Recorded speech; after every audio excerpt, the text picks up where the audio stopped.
All right, welcome to Horror Fans Discuss a variety of horror movies. So, unlike the last couple of horror movie discussion streams that I had, which were set on specific types of horror movies, now we are going to be discussing any kind of horror movie that we feel like discussing. And I am joined by my regular live stream guests, Mike and Sharad. Welcome, guys. Hello. Thanks for having me. I'm a giraffe. Yeah, nice. Very nice.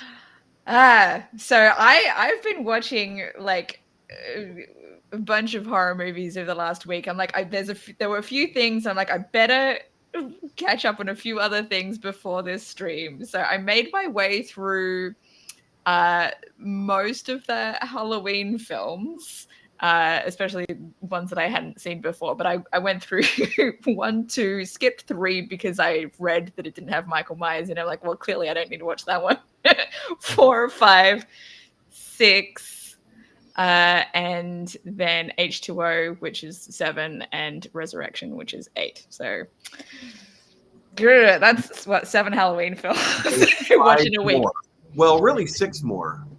Yeah, there's the Rob Zombie, 2 Rob Zombie versions, and then the new trilogy that was released. Yeah, which is 40 years on, and Jamie Lee Curtis is back.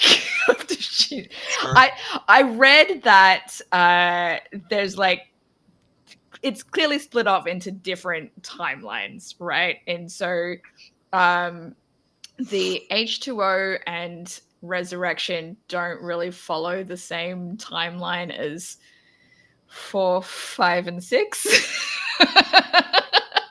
The Halloween franchise got so fractured. Fractured. And each film did its own little thing to try and retcon. So with Halloween 3, Season of the Witch, originally John Carpenter, who wrote and directed the first Halloween film, and he wrote the script for the second. His intention was to make Halloween a brand of anthology films. Yeah, I read that. The second one had Michael Myers in it. Audiences just thought, oh, well, Halloween is just Michael Myers. Right. And that wasn't how it was originally intended. So when they saw 3 and it didn't have Michael Myers in it, there was a lot of backlash, and they were like, okay, I guess we're just going to have more Michael Myers films. Buddy. But the more you watch, especially the later Halloween movies, they incorporate elements from the third film, Season of the Witch, into interesting. Okay. Yeah. So at some point I will watch it. I do actually have it on DVD. I bought 2, which came with 3, like it was a 2-pack. So I did intend to watch it.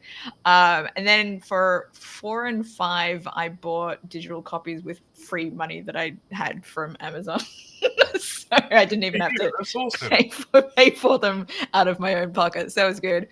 And then 6 plus H2O and Resurrection were in a trilogy DVD set that I picked up as well, even though I'd already previously had Resurrection. But I had packed that one away, so like, oh, well, that was a good thing that I bought it again. Terrible movie. It's so dumb. It's what, awful. Resurrection? Yeah, it's awful, dude. It's fun. It's kind like there are elements that are so corny and goofy. It's fun, but okay. So one of the things that I found interesting that I don't know that I was fully aware of before was like the named actors who are in some of those films. Like Paul Rudd was in 5, I think it was. 6. Okay, 6. And the H2O in the opening credits said introducing Josh Hartnett. I'm like, is this really his first film? Oh, also Joseph Gordon-Levitt is in the opening sequence of that movie. That was why I wanted to pick it up, because I knew that Joseph Gordon-Levitt was in it. and he had a smaller role than I thought. Well, I mean, it's not just this franchise. Even in A Nightmare on Elm Street franchise, a certain Johnny Depp got his start as the lead girl's boyfriend. So there you go. Yeah, I knew that was the reason I watched the first Nightmare on Elm Street was because of Matthew Johnny Depp. McConaughey and Renee Zellweger are in Texas Chainsaw Massacre Part 3. That's right. Wow, That's wow. right. Katie Sorry, Sackhoff. four. Katie Sackhoff was in Resurrection. I did not even recognize her. Really? Like I read her name in the opening credits. I'm like, she's in this. Watched the entire film, completely forgot that she was in it until the closing credits rolled. I'm like, oh crap! Yeah. It was a long time ago. Mhm. Oh yeah. It's amazing how much different people can look over time. Yeah. Guys, Daniel is also watching the stream and has left some comments for us here. So first of all, he has a comment for you, Mike. He says, "Hey Mike, you left one of your action figures on the wall and forgot to pack it."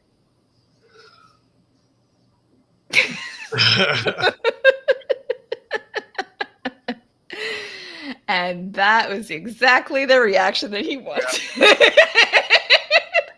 One of the questions that we had on the weekend for the personality test was about how. Nice. Does that count?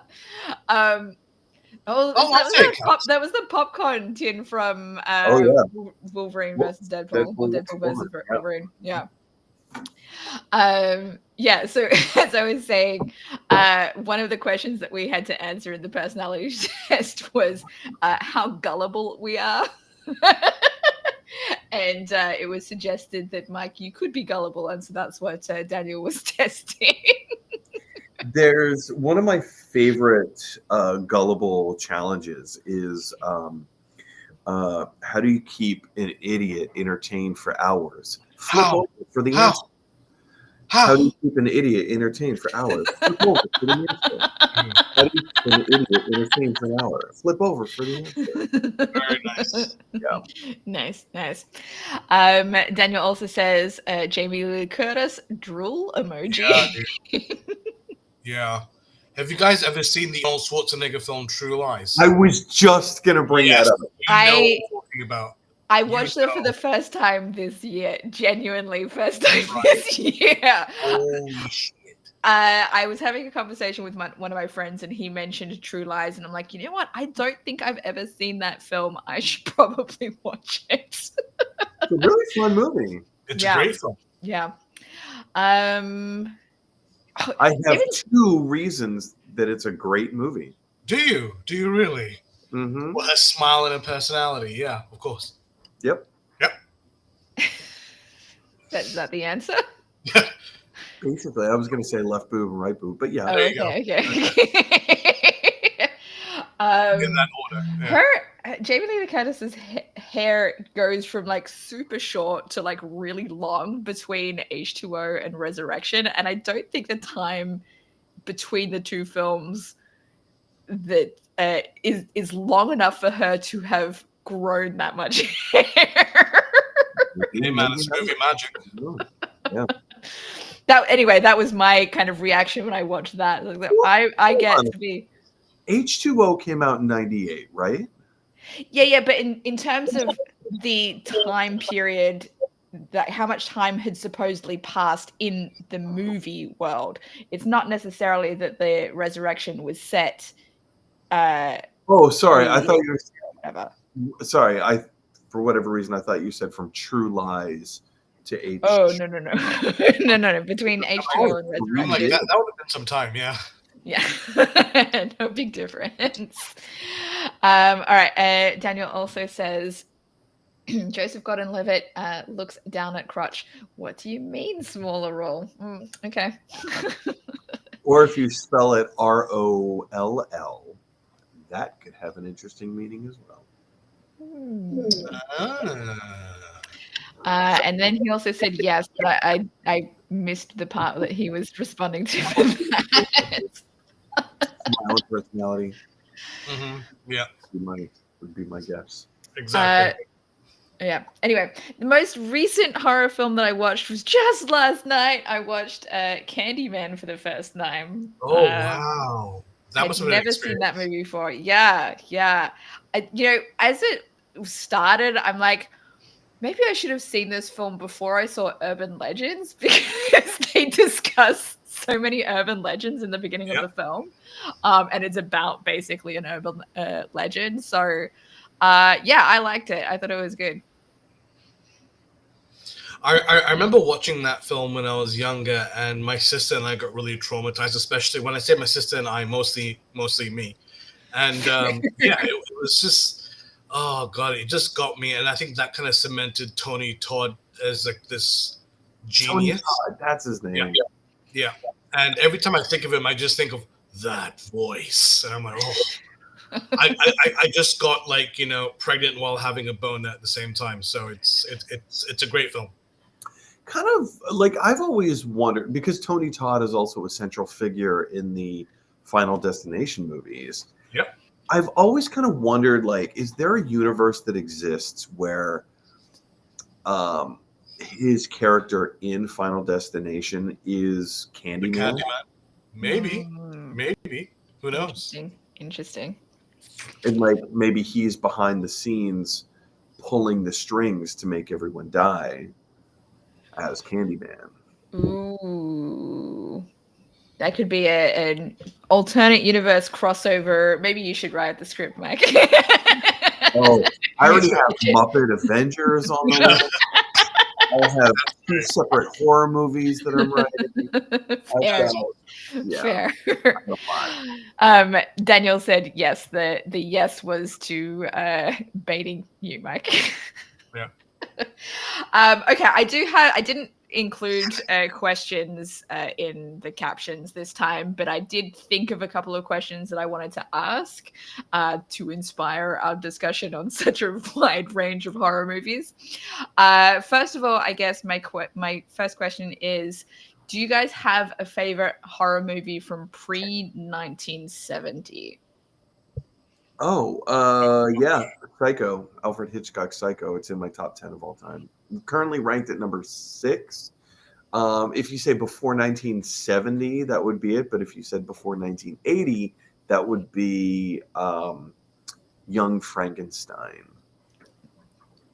I don't know, like, call me old-fashioned. I think mine would just be Dracula, because that's just awesome. So, yeah. I don't know that I've ever seen like the early Dracula movies. I've seen Nosferatu, which is what Dracula is based on, but I haven't. It actually it's not. So there's hot debate on the internet because we know that Nosferatu came first, yes. But there was a race to see who made the first Dracula movie. Well, I mean, I'm just Googling it now. Nosferatu came out in 1922, so it definitely has the leg up. Oh, it predated, absolutely. Yeah. But it was also based on the same source material. So it was like... Okay. Nosferatu, I believe there was a lawsuit where the producers and filmmakers of Nosferatu tried to sue the filmmakers from Dracula with Bela Lugosi, but then there was a countersuit saying that you didn't own the rights to Bram Stoker's Dracula, which Nosferatu was based on, and it has all the same story points. So that's really interesting. Yeah. Wow. Huh. Yeah. Interesting. So when in doubt, kids, whenever you want to launch your own franchise, you're on standby. So you never know. Also, go ahead. No, I was going to move on. See. Oh, has anyone seen the original 1923? I think it was 1923. Phantom of the Opera, black and white silent movie. I've seen clips of it. It's I forgot how iconic that film was, because there are some really classic. There's some real classic imagery that has endured the test of time. A number of years ago, I took that movie and I slightly, I re-edited the whole thing, but I slightly cut down some scenes. I added a few other scenes that had been cut from the movie. I don't know what's going on with my ablutions today. Um, but what makes this unique is that I took a modern day film score and I put it to that silent movie. Oh, So nice. it's the old school filmmaking, but with modern day tension building, and just from the music. I didn't Yeah. change the editing visuals that much, but That's yeah. cool. How did it turn out?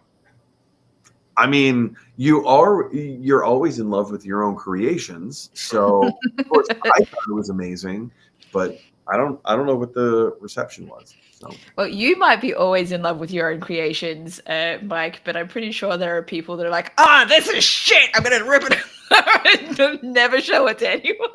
that happened to me once. I made a trailer for It's a Mad World from made 1960s, all about comedians, blah blah blah, whatever. A race for the money, right? So I cut it in a way that made it look like a drama as opposed to a comedy, and Nice. people tore me apart. And I loved it. I thought it was so funny. I was like, really? Like, why do you care so much? Yeah. It was in the same vein. Do you remember the Scary Mary? Somebody did a fake trailer of Mary Poppins, but they cut it together as a horror movie. Yes. Yeah. That one was actually quite scary, I remember. Oh yeah. Yeah.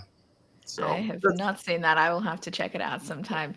Do you guys want to know my answer to the question? Yes.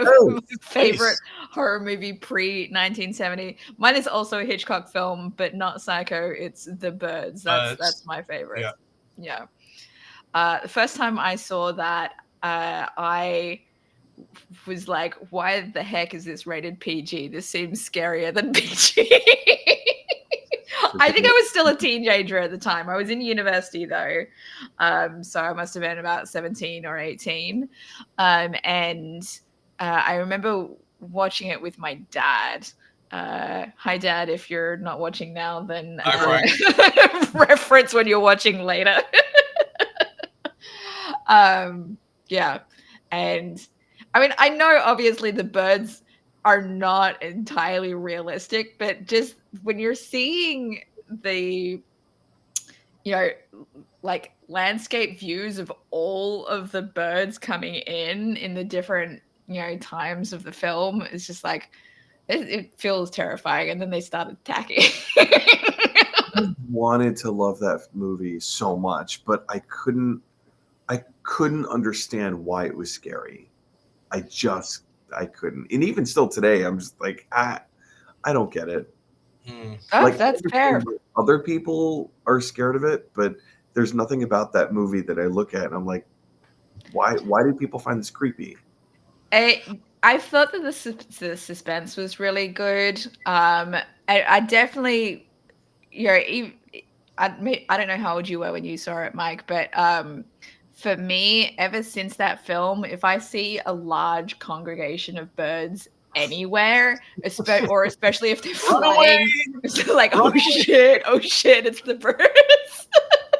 I don't know. I always find it interesting. I think it's more scary learning about the making of the film than the film itself. You find out that is it Tip Hedren that's the lead. Hedren. Yeah, and she had this fear of birds, and Hitchcock was just like, I don't care, we just go nuts and everything. And apparently, she had really really bad cuts on her and everything, and he was just a psycho.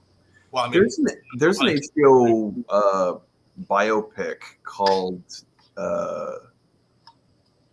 The Girl, and it's about the relationship between Tippi Hedren and Alfred Hitchcock on the set of that film. Interesting. He was a fucking monster. He was a dick. like in I've definitely heard that. extreme. Not only like did he treat her terribly, but he had legal power over her because she signed a contract with I believe it was Universal, and specifically attached to him, that she was on contract for 4 movies, I think. Oh wow. And if she had a small part, it didn't count. Oh wow. And he just loved to torture her in like some real fucked up psychological ways. So go watch the movie The Girl on HBO. It's an HBO original movie. Okay. Next time I'm subscribed. Yeah. It's fucked. We do have some more comments in the chat. So this is from a little while ago, but Daniel says Virginia Madsen was hot in Candyman. She's hot in everything, my friend. She's hot in everything. And then he also says it's pronounced Frankenstein. You misspelled the Steen, but I'll let that go. All right. And my dad is in the audience. He says Dracula the book was originally partly based on 2 historical people. One, Vlad Dracul, a kind of warlord royal. He killed enemies and put them on poles. Which is Romanian. He was a Romanian prince. He hasn't given us the second one yet, but Daniel does have a comment for us. He says, "Indeed, Frank, Vlad the Impaler." No, that's. Are they the same person, or is that a joke? I was doing a joke. Because Sharad, I've heard of Vlad the Impaler, but I was not aware of Vlad Dracul. It's not regarded as a very good movie, but I really enjoyed it. If you watch Dracula Untold, it kind of tells the story. It's more historical fiction. It's not like actual historical, but it tells the story of how Vlad the Impaler or Vlad Dracul made a deal with the devil. I believe he made a deal with the devil and became the first vampire in order to save his people. Wow. All right, Daniel has another comment here. He says, yes, Vlad Tepes Dracul is Vlad the Impaler. Okay. He'd put enemies on spikes through the bum. All the way through. Yeah. Yep. About that. Creepy. Not my way to go. And then Daniel also says Dracula Untold's actually a pretty good movie. Doesn't get enough credit. It's fine, yeah. I guess there's a lot of stuff that I have not seen. This is why I intentionally watched a bunch more horror this year compared to what I'd previously seen. I'm pretty sure I've probably more than doubled the amount of horror films that I'd seen just this year. So my next question is: do you have a favorite famous horror movie villain? You know, like Freddy Krueger, Michael Myers, Ghostface, because obviously there's different people wearing the ghost face. Jason from Friday the 13th. Jason's mom. Yeah. I don't know, like, for me, I was always, Dracula's obviously an all-time classic. I don't think he'll ever be beaten. But I think Freddy Krueger is definitely, like, the modern-day masterpiece. Because, like, if you think about it, it's a very, very tragic story. The fact is, you see this guy who works in a school and he's loved, and then you find out he's actually not a very nice guy, and he doesn't just touch kids, he does worse things. He kills kids. And then when people find out about him, vigilante justice comes to the Fuhrer and they burn him alive. And it's a horrible backstory, but that's something that I think gives a lot of forgive the pun, some flesh on the bones, because you have all this rich kind of mythos for this creature that comes back, and it makes sense of why he behaves the way he does, and why everyone in the first film anyway, everyone's like, no, he's dead. No, he's dead. Dead. And I love the fact as well that tied to that is the fact that whenever a kid says something, remember, these are teenagers, even though they look like they're in their 30s. They're like teenagers. Yeah, right. I don't want to sleep. I can't do this. Oh, he's after me. And the parents like, what are you talking about? You're not being serious. They put them in. They lock them in their rooms. They make them go to sleep. And it kind of takes away this power that these children have. So it's almost like the story comes from a two-pronged attack, where you have this mythos of something terrible, but also the real-world implications that kids aren't taken seriously by their parents. Mm-hmm. So, yeah. Yeah. Mm-hmm. Dominica? I know I asked this question, but I don't know if I have an answer. I mean, I suppose in terms of which films I've seen, like in franchises, so ongoing horror movie villains, I'd probably have to pick either Ghostface or Michael Myers, but just because I haven't seen enough of the other ones to have been interested enough to watch multiple films in those franchises. But I was also thinking, God, the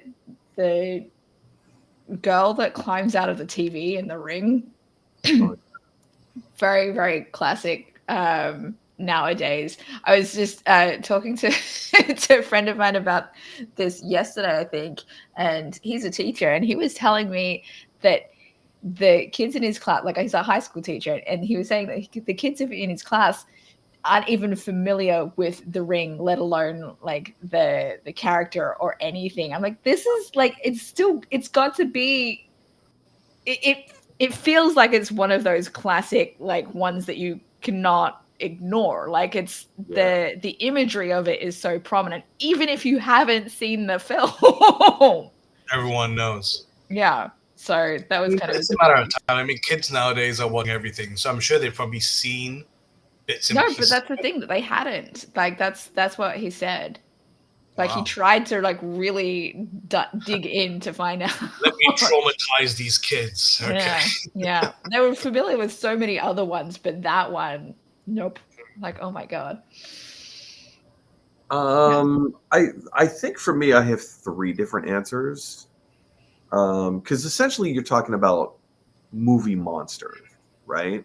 Who are the monsters? I feel like, yeah, I was feeling more like the human-ish characters for horror villain, because I feel like movie monsters is different. So it could be a creature, like it could be the shark in Jaws, or it could be a werewolf, a werewolf or whatever. So that might be a separate one, which we can answer as well. All right, well, that takes away one of my options. But the more, I've always been attracted in terms of iconography to Frankenstein's monster. It's Boris Karloff, such a classic look. It's like, to me, that is like, that's Halloween, you know, between Bela Lugosi and, you know, Boris Karloff and Lon Chaney and like all those like characters they all created, the Wolfman and all that stuff, like putting them all together, Invisible Man, the Mummy, like that is classic like horror that I just love the iconography of that. I'm also going to jump in with you and say Michael Myers. I really like those movies. Even if they're bad, they're still fun to watch. Especially if they're bad. It's still fun to watch.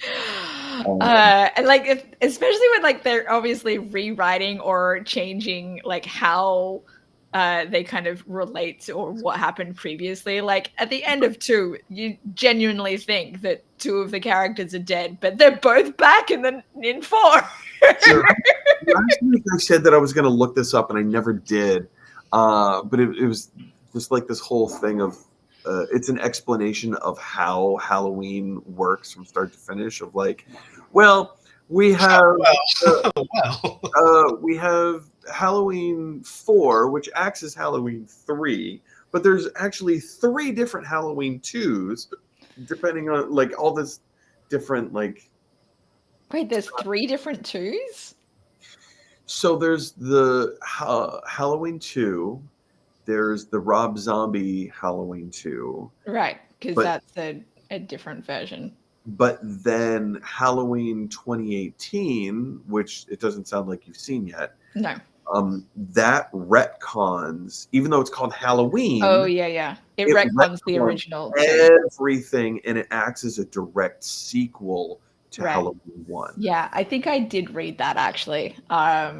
Yeah, I need to go through that new trilogy as well. Although I did read somewhere that the last one was apparently terrible.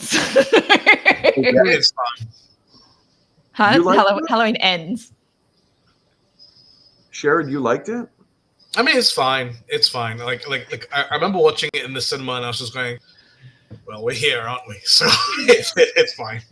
I don't always pay attention what other people's opinions are about movies anyway. I'm quite happy to form my own opinion about things. The story was logical, I guess, especially coming off of Halloween 6. Whatever the is that the Curse of Michael Myers? The Curse, yeah. It's kind of continuing that story a little bit, maybe a lot of it. But the way that they went about it was just so goofy. I hated it. Fair. But couldn't you say it's almost like a guilty pleasure in some ways because it's so bad? No, because I've only seen it once. Fair enough. So I was trying to kind of think about how to justify that H2O is actually a follow-on from 4, 5, and 6. And because for anyone who's maybe not familiar with the films that might be watching, Jamie Lee Curtis's character is dead by the beginning of 4. No explanation for how or when she died, but she had conceived and birthed a daughter. And so her daughter is the one that is Jamie. Yeah, it was so funny that the character is named Jamie, considering the actor of the previous ones was Jamie. But anyway, that's why they did it, honestly. That is why they did it? I think so. Yeah, I assumed. It was probably related anyway. And so she's the one who is hunted by Michael Myers in 4 and 5 and the beginning of 6. And so I don't think they explained when Jamie Lee Curtis died, but the age of her daughter seemed like she had this daughter very soon after the previous film, right? So conceivably, it is possible that in H2O, when she has assumed a false identity, she faked her own death in a car accident so that she could go into hiding.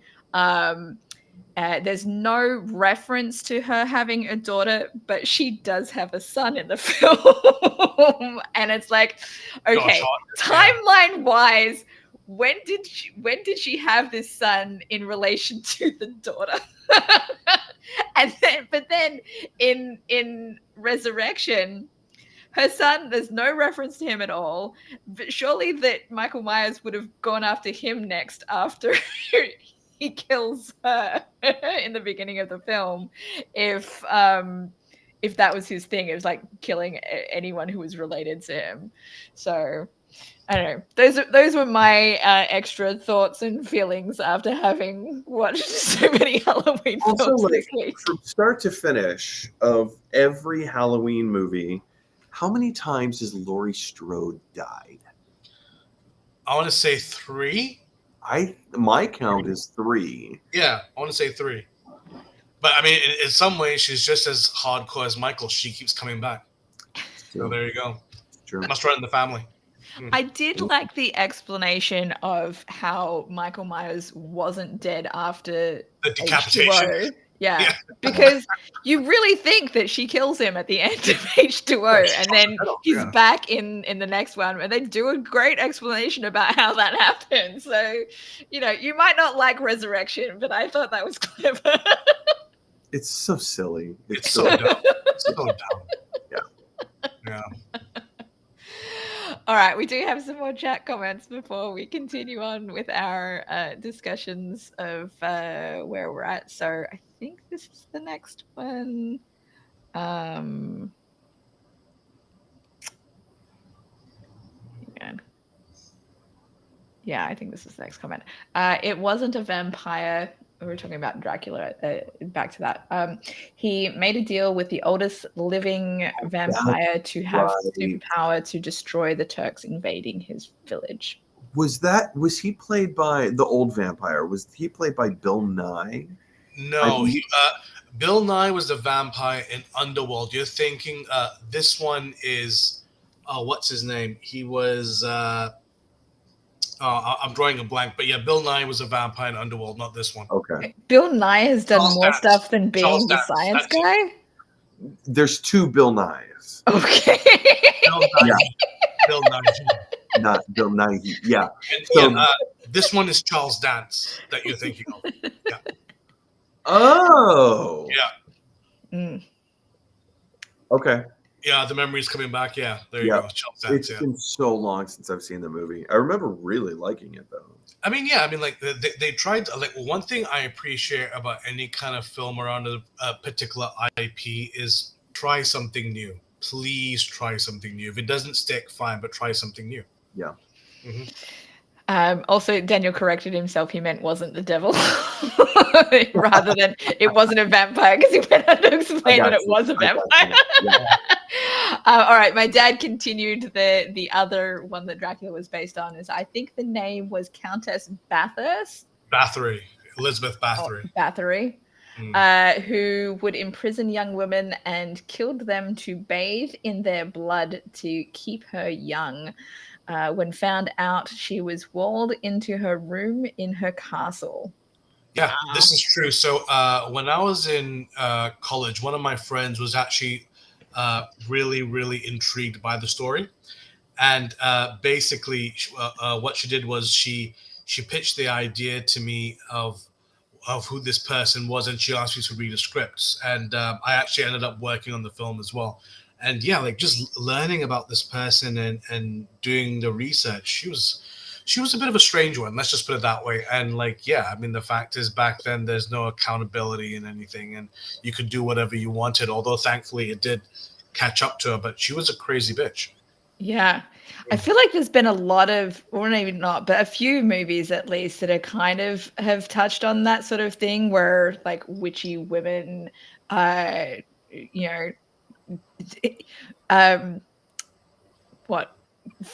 a way to survive off of younger attractive women or whatever in order to increase the longevity of their life.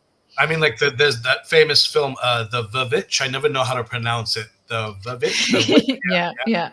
And yeah, like you see the witch who's tempting all these young boys to like come to her, and then she's like this beautiful, voluptuous woman. And when they go in for a kiss, you see her hand coming through, and it's like this old raggedy hand, and it makes sense. So I mean, that's just the myth. It's even part of the plot of Rapunzel, Disney's Rapunzel.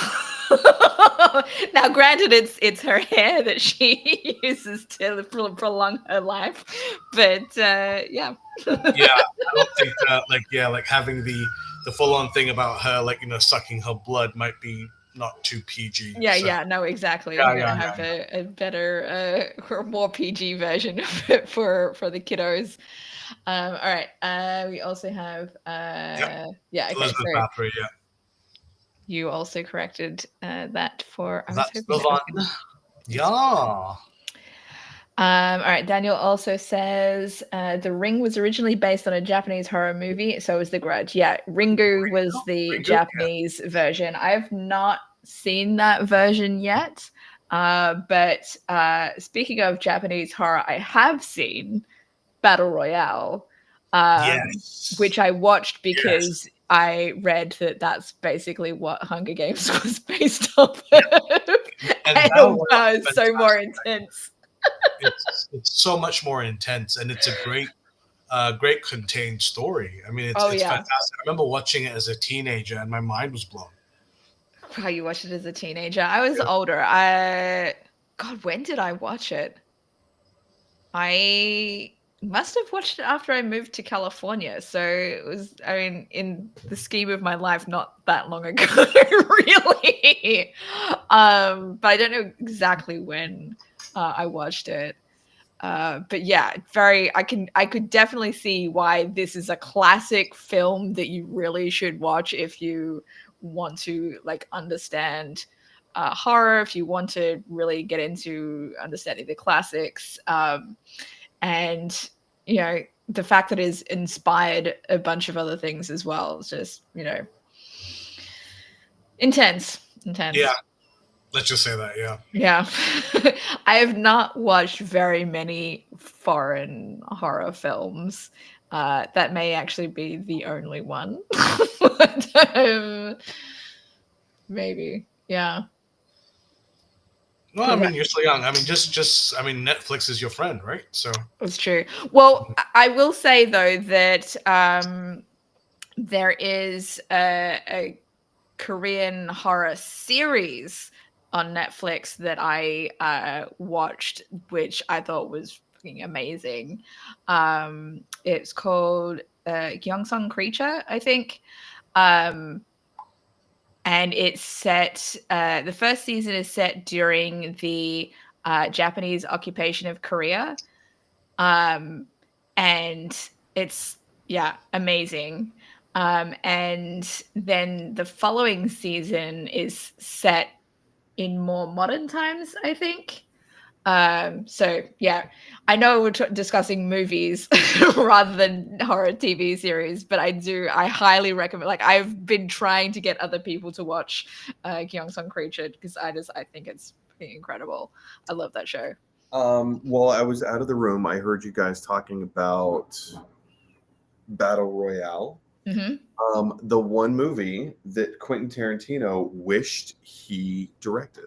Yeah. I actually ended up buying it recently, and that like quote is on the cover of the film. It's so good. I didn't know what to expect the first time I saw it, and boy, Yeah. oh boy, it did not disappoint. Yeah, I didn't know what to expect either. I mean, other than a bloodbath, I mean, I'm pretty sure that I expected. Oh, yeah. But I think part of what's so shocking about that movie is that they're children. Right. Yeah. They're kids who brutally murder each other, and some people are like just they're beside themselves and they can't get themselves to do it, while there are other people on the island who are just like fully embracing that, like, this is who I am now. Yeah. It's a real test of character. Who are these people really? Oh my goodness. Okay, Daniel also says, even though The Grudge takes place in Japan with an American family, there was a Japanese version first. Yeah, I think I've only seen the American version. Is that the one with Sarah Michelle Gellar? Or am I thinking? No, I haven't seen The Grudge because the trailer freaked me out so hard. Oh, really? Yeah. I had an ex-girlfriend who forced me against my will to sit down and watch The Ring. And that fucked me up. I was so scared. Oh yeah, no, especially if you're watching it around the time that it came out, like maybe it wouldn't be as scary nowadays. I have not seen it recently. but back in those days, it creeped me the fuck out. So yes, I was right. Sarah Michelle Gellar was in The Grudge, so I'm pretty sure. And speaking of other Asian horror, I have not seen it. It is on my to-watch list. It's a movie called Audition. Have you heard of it? I think I have. Yeah. This movie gets praised a lot. I believe it's Korean, and it's about this guy who poses as a film director and has young women come over to his apartment so he can have like a fake audition, and then he eventually ends up sexually assaulting all these women. So this one woman who comes in for the audition is wise to his ploy, and let's just say things do not go well for him. All right, so that's another one that we need to check out. Korea has made some really great cinema. Yeah. Great stuff. Oh, yeah. I still have the cast list of The Grudge on my phone screen right now, and I'm seeing Ted Raimi's name, and that reminded me that Ted Raimi was also in the beginning of Candyman. I was like, oh my god, it's Ted Raimi. He never has big roles in like anything, but he's so recognizable. I don't know why you said Ted Raimi, which made me think of Sam Raimi, which made me think of Evil Dead. Mm-hmm. I haven't gone back to rewatch the Evil Dead movies. I just started watching the remake called Evil Dead, that 2018 or something like that. I got halfway through it and then something happened and I just didn't finish it. Picked it back up again yet, but it was fine. So I mean, so far of what I saw, it's fine. It's okay. But I think what makes the Sam Raimi series so what's the word? I can't think of it. Endearing is the camp that's associated with them. They're so campy, and I love it. Don't you just love it too, Brazos? Yeah, I don't think I've seen the Evil Dead films, but I've read that he brought some of that into the Doctor Strange Multiverse of Madness. Not really. I mean, he's Sam Raimi, so like every film director has their signature style and signature look, and whatever. The most I ever took notice of it in a non-horror film was in Spider-Man 2, where Dr. Octopus the accident has already happened. He's got the tentacles fused to his back, and so he's in the OR in the hospital, and they're trying to cut these metal arms off of his back, and the arms just tear people to shreds. That sequence is 100% Sam Raimi. Like, it is such a Sam Raimi feeling. Because it's corny and it's campy and it's over the top and it's people screaming and blood splattering everywhere. We're talking about Spider-Man 2 Sam Raimi sequence when Doc Ock gets his tentacles cut off.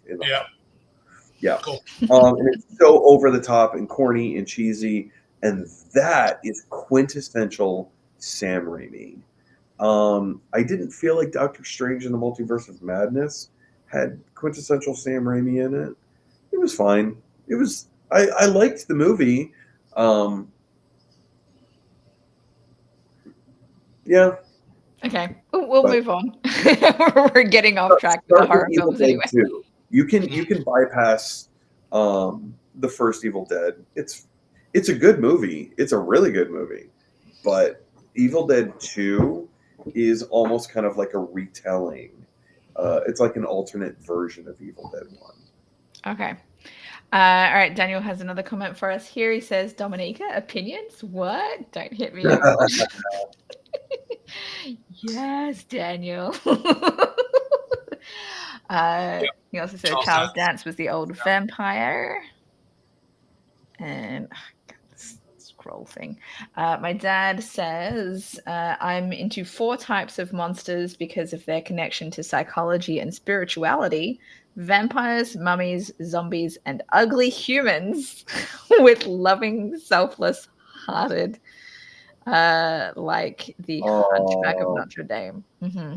Okay, that's what he means by ugly humans. Yes. Yeah, that makes sense. Frank? Oh, the Hunchback. Oh, that's it. Deformed humans. Yeah, I have not seen very many mummy movies, if any. Have you seen the Brendan Fraser version? No, I haven't. I did consider picking them up recently. You have to. You have to watch it. It's a fantastic film. I feel like you've been raving about them before. I feel like that's the best the Mummy has ever been. Yeah. The second one's a guilty pleasure, but the first one is perfect. Yeah, it's really good. Yeah. Okay. I mean, the visuals don't hold up in a 2025 world, or like the CG, but it's a fun movie. That series is more of an adventure than horror, though, right? Yeah. Oh yeah, absolutely. It's more family friendly. Yeah. Yeah. Oh yeah. That's what I thought. It's rated PG, I think, isn't it? Yeah, because it's there's some parts which are violent and scary, but on the whole, it's mostly family friendly. The scene where Imhotep lowered his jaw and he goes, "Roar!" and all of the beetles come flying out of his mouth. That freaked me out. Freaked me out as a kid. Speaking of insects coming out of bodies, that was the scariest part of Candyman, I think, is seeing all the bees. The bees! They did that practically. That was not... That's all him. How can you, I could not have stood being in that scene. I just, having that many bees around me. Oh my God. Apparently, I'm not too sure how true this is, but apparently Tony Todd had this deal with the producers for every time he got a sting, he would get a bonus. Oh my God. Oh, wow. Yeah, that was. You would have to though, to put your, body at risk like that. Yeah. Oh so my I mean, dedication to craft is amazing, but that I couldn't. I couldn't. That's oh my God. Out of all of those categories that my dad listed, I think the vampires are the ones that I have been most drawn to. Maybe it's just because I loved Buffy the Vampire Slayer during my teen years and watching that series. And I'm sure there's been plenty of other vampire things that I've seen, but that is the most prominent for me. I know Gen X seems to be more into The Lost Boys. I didn't watch that film until I was older, because it came out in the 80s, I think. So I was just a kid when it came out. 1989. There you go. So it was I think I was too young to watch it when it came out, right? Cry, little sister, love shall not. That's so good. But it's very much like Goonies era as well. So if it was if it was rated lower, because the Corey Feldman, I think, is in both of them, right? Yeah. That's all I really. I don't remember much about it because it's been maybe 20 years since I saw The Lost Boys now at this point. Yeah. My wife has still never seen it. You need to get her on it, man. Yeah, you gotta change some things. And that's the thing, she would love it. I know she would absolutely love that movie. But she just, I don't know, there's something about she didn't grow up with it. And so just the aesthetic that older films have, if she didn't grow up with them, that's the thing. To her. That's the impression I got when I saw it as well. Because I thought it was fine, but I think it would have been different if I was slightly older and watched it when it came out. because it does have that kind of classic, if you grow up with it feel, then you will love it forever. Yeah, there's a bunch of things like that. I feel like there was something else I was going to say related, but I can't remember now. So let's move on. More comments in the chat. Daniel says, waits for Sharad to bust out into Celine Dion. And it's all coming back to me. Daniel knows you better. Yep. My dad says, thanks, Sharad. Spell check changed my spelling. You were correct. Yeah. See, sorry, that's what spell check is terrible. Daniel says, that's okay, Mike. The girl I used to date that forced me to watch Chicago scarred me just as badly. Okay, so Daniel, you and I have sounds like a very similar experience to which the same woman. The same woman. It might have been. It might have been. I have seen Chicago 5 times. Holy shit. I saw it once and I didn't like it. That was enough. I love musicals. I did not like that one. I saw the movie 3 times when it came out because all my friends were obsessed with it. And each new friend who found out that I didn't like it said, "Oh, no, you have to watch it with me. Oh, my gosh. And you're going to love it." And I you haven't got the full experience yet. And then, because I live in New York, and Broadway's right down the street. Yeah. One of my best friends found out that Brandy, the singer Brandy, was playing one of the lead roles. One of the two. Roxy, I think she was playing Roxy. And he was like, please, will you go see this with me, please? And I was like, ugh, fine. Well, that was the last time I saw it.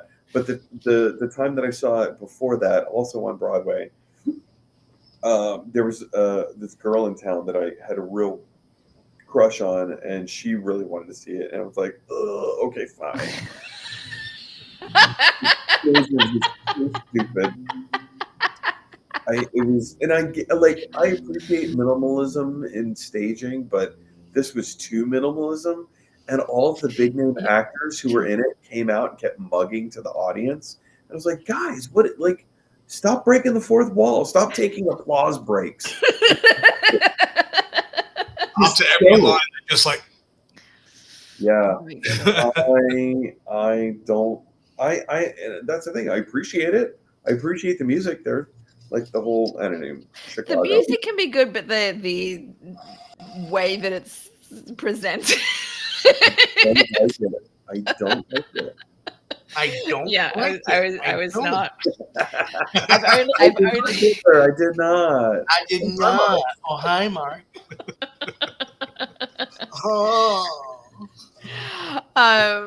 Yeah, I don't think I've ever been scarred by someone trying to force me to watch something and then not yet. Correct. Not yet. Not yet. Yeah, I suppose maybe eventually it'll happen. But here's a question for the group: what is a horror movie that has gone that Gen Z would not traditionally be exposed to or have been exposed to, but if it caught on with Gen Z, it would spread like wildfire? So essentially, what is a movie that Gen Z would eat up if they were exposed to? So anything from prior to their birth, basically. Yeah. They'd be into. Yeah. For me, mine would either be Freddy Krueger, the OG Freddy Krueger, the one that was like doing wisecracks and all that. Yeah. I think he definitely can be someone that they would probably latch onto. Why? But I don't know. For a second one, I'm not quite sure. Why? I don't know, because at the same time, like, just going back to Freddy, I think that people might fetishize him as well. Like, oh, he was misunderstood. He was ganged up by the system. I'm like, yeah, he was a child molester. Like, oh, but he was he has such a bad life, and they'll probably like romanticize him as they do like everything else. Like what called Jeffrey Dahmer, they've romanticized him to hell now. You don't think that they would, because I feel like a lot of Gen Z is very anti-pedophile. I think so. Like they will go after like But it doesn't attacking people. necessarily need to be pedophile. It can, it's what it represents. Mm. It's the keep the pedophilic backstory to Freddy Krueger, but like that is only an allegory for something bigger going on in the world, I think. I think maybe my answer, because it's tricky, but I think maybe Shaun of the Dead, if that's old enough. Maybe, because Shaun the Dead plays on the tropes, don't they, of those past? So maybe.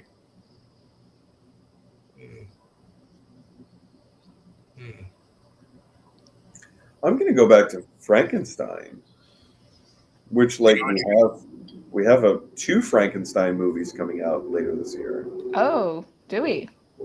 Guillermo del Toro Frankenstein on Netflix. Nice. With Oscar Isaac, thank you, and The Bride, written and directed by Maggie Gyllenhaal. Interesting. Oh wow. Okay. Huh. Yeah. Do either of you have a favorite version of Frankenstein? I don't think that's not true. Young Frankenstein, I think, is the only one that I've seen. if you guys get a chance, I'm sure you probably heard of it. Mary Shelley's Frankenstein, starring Robert De Niro. Robert De Niro. Yeah, that's great. I've seen the trailer multiple times, and it looks so dumb. Fair enough. Fair enough. Interesting. Yeah, I don't know. I guess my other exposure has been when they've inserted like basically the storyline into an episode of something else, right? Not that I can remember off the top of my head like which ones have done it, but I feel like there's been a bunch of animated things where that's happened. Well, Frankenhooker was pretty fun. I still haven't seen that yet. I saw Frankenweenie.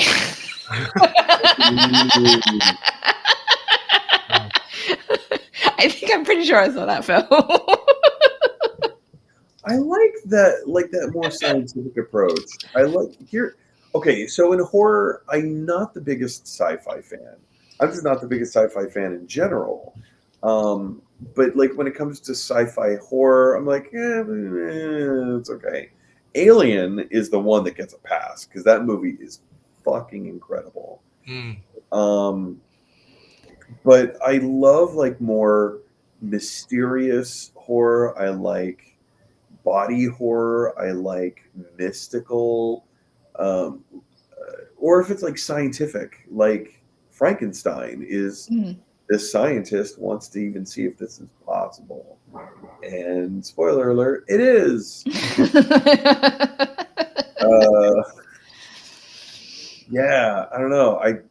That type of storytelling is very attractive to me.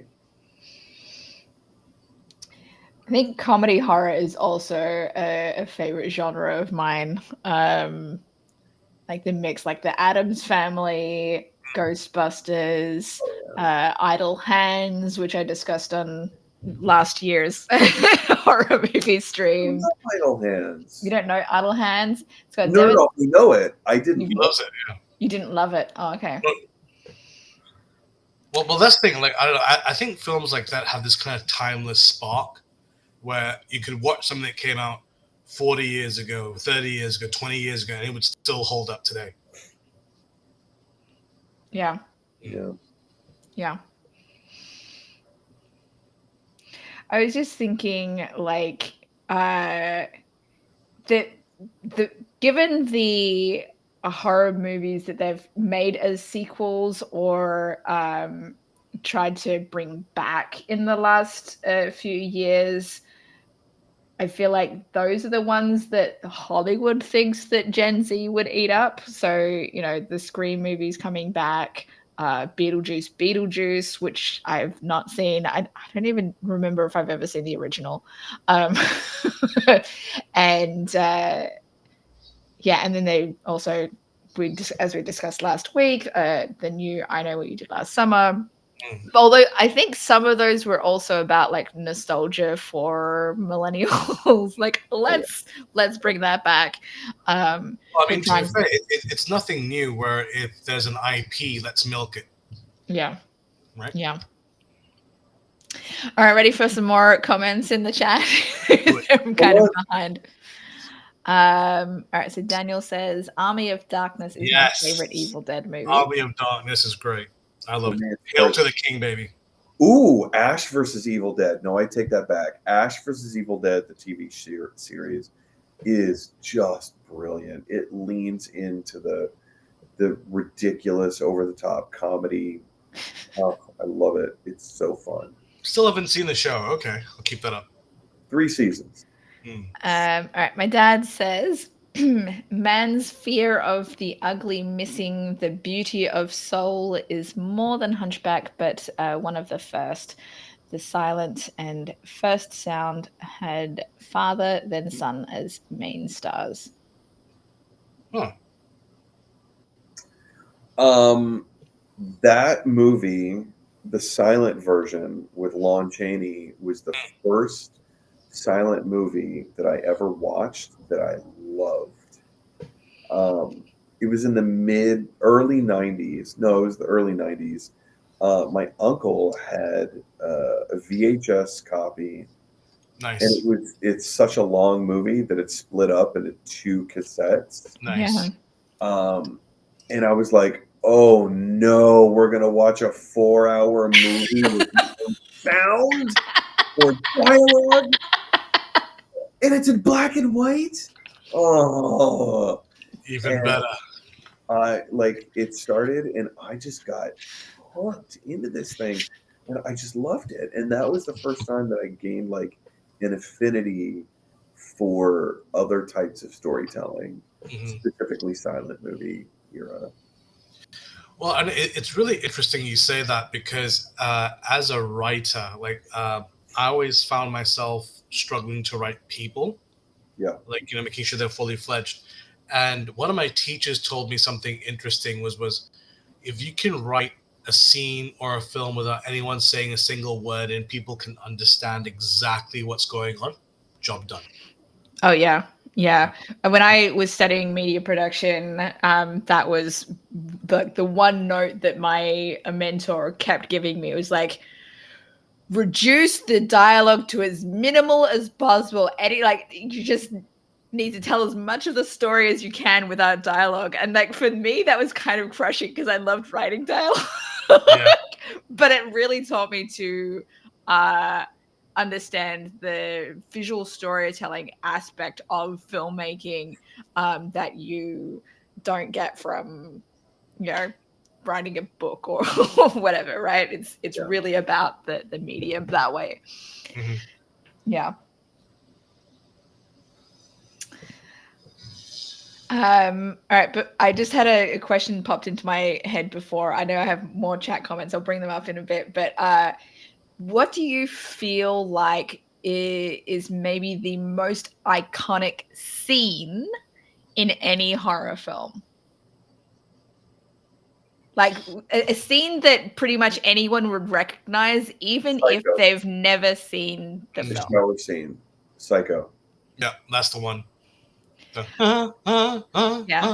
Everybody knows that. Everybody knows that. Everyone, even kids know that. Yeah. Yeah. You see it, you know that you've seen it, but you don't know what it's from. Mm-hmm. I feel it's been parodied so much. Yeah. Are there any other ones that you think are really iconic that most people would recognize, even if they haven't seen it? For me, I'm thinking the twins in The Shining. Oh yeah. when you're walking down the hallway. Which is why I used an image of that for the thumbnail of this live stream, because I'm like, it's so iconic. I would also say, oh no, you go on, please. No, go ahead. 1933's King Kong at the top of the Empire State Building, squatting airplanes. Nice. Yep. Yeah, the visuals of that are amazing. I was about to say, like, another one could be when Victor Frankenstein has awakened the creature and he starts going, "It's alive! It's alive!" Yeah. Or in Jaws, just the like the music is so iconic. That's the thing. Like, there are some movies where the music itself is like some of the most iconic music, like the Halloween theme. Oh my god, incredible! It's like, oh my god, this is Halloween. Like when you hear that theme, yeah, and they just use it every time.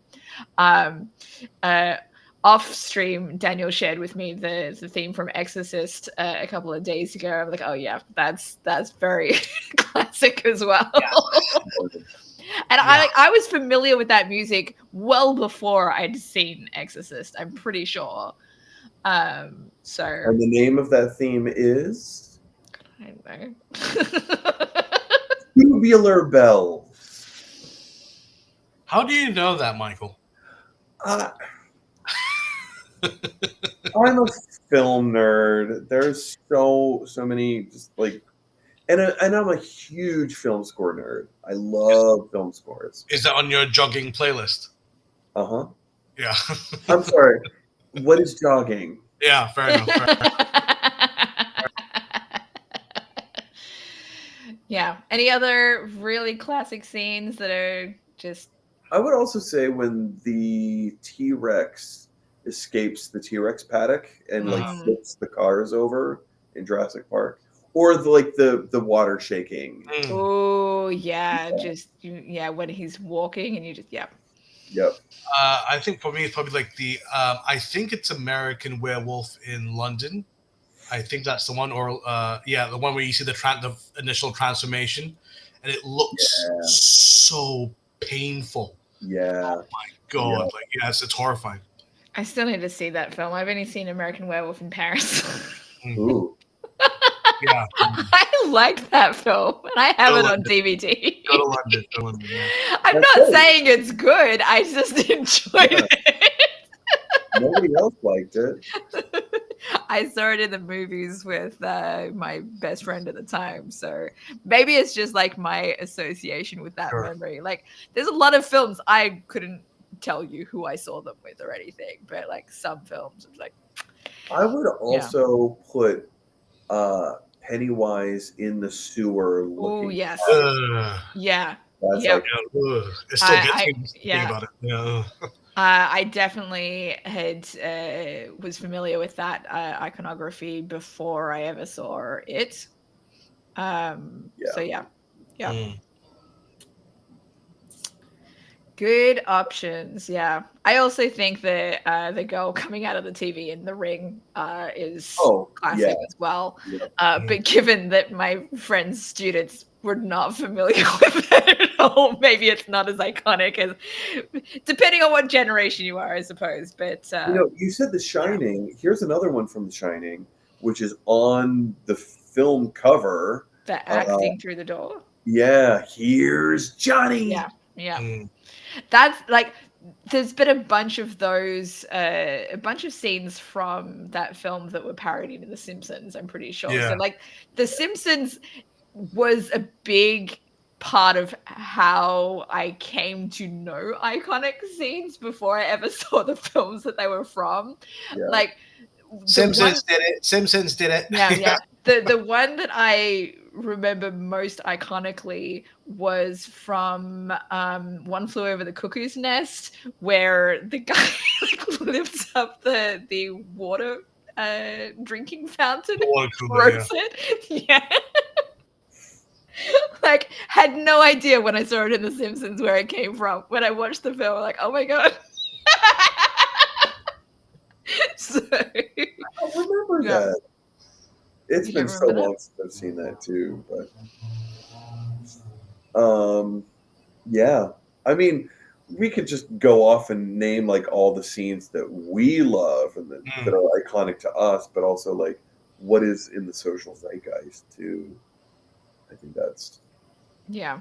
I think we named a bunch of them. Yeah. All right. Next chat comments. We still have a few more to go through.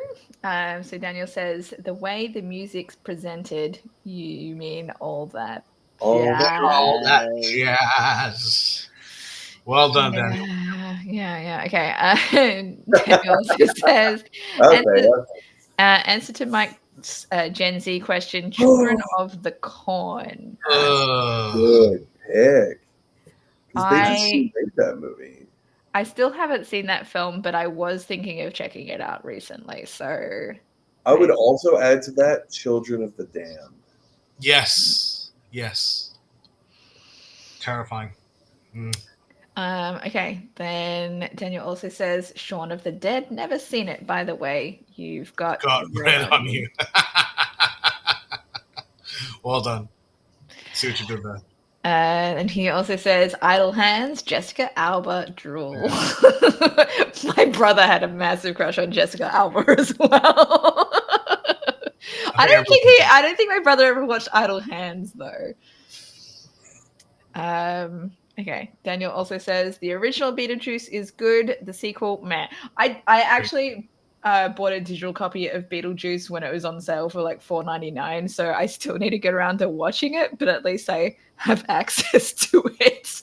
I think because you know how like these are all films that we grew up with and we have in the back of our heads for like 30, 40 years, and we just love. Beetlejuice is like that for me and for like a lot of other people I know.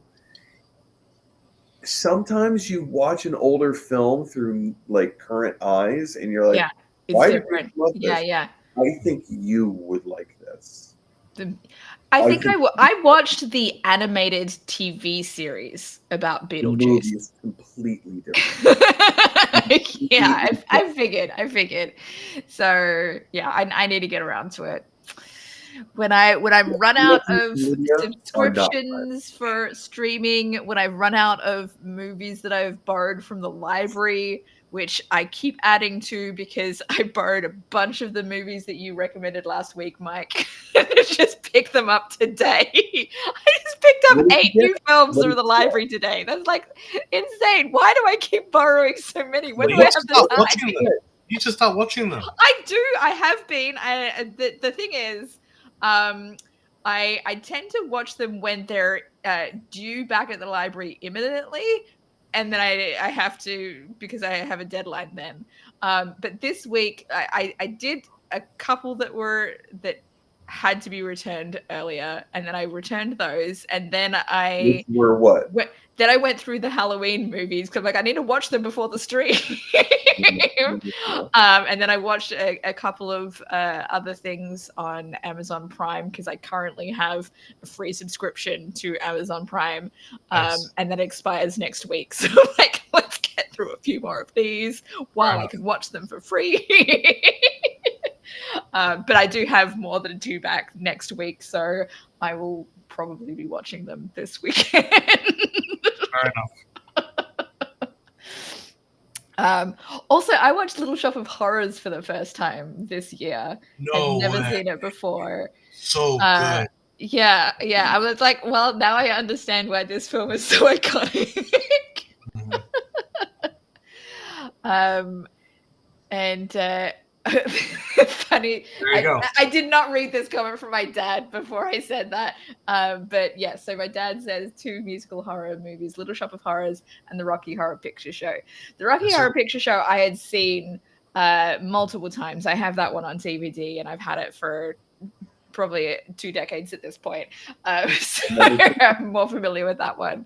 Still never seen it. Oh, there you go. You gotta. There's a one for your list because that's clearly a classic that you need to have seen. Yep. Yeah, those are great. Oh man! You know, we haven't mentioned Charlie Brown's The Great Pumpkin. It's The Great Pumpkin, Charlie Brown.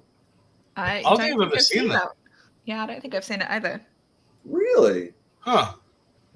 Okay. I mean, it's only 30 minutes long, but it's right up there with. I actually think it's the best Peanuts animated short that they've ever made. I mean, the Christmas special is a close second, but I think it's the Great Pumpkin, Charlie Brown. I think that's the best one. Interesting. Okay. I'll have to add that to my list. Okay, and next comment from the chat. Daniel says the pea soup scene from The Exorcist. Yeah. This is another film that I only watched in recent years. Like, I think it was prior. No, it might have been during the pandemic when I had a lot of free time on my hands, and so I was borrowing a whole bunch of things. But still, yeah. Yeah. Okay, my dad says The Bride of Frankenstein, the bride coming to life and seeing her future bride is iconic. Yes, but if you go on IMDb, The Bride of Frankenstein currently holds 100%. Really? Yeah. Wow. It ranks as 100%. Only because they haven't asked me what I think of it. That movie is so frustrating. It's literally a movie called The Bride of Frankenstein, and you don't see the bride until the literal last 3 minutes of the movie. She comes to life at the very, very end, and it's almost 2 hours, I believe. Correct me if I'm wrong, but I believe it's close to 2 hours, and she's only in the last 3 minutes of the movie, and I was so annoyed because I want, like, the whole movie I'm watching, I'm like, all right, well, they're talking about the bride. When is she going to be introduced? What's going on here? And I thought it was going to be a movie that is the adventures of the bride and Frankenstein, and it's not. The whole movie is planning on how to create the bride, and then at the very end, spoilers, but it was made in the 30s, so who cares? Spoilers.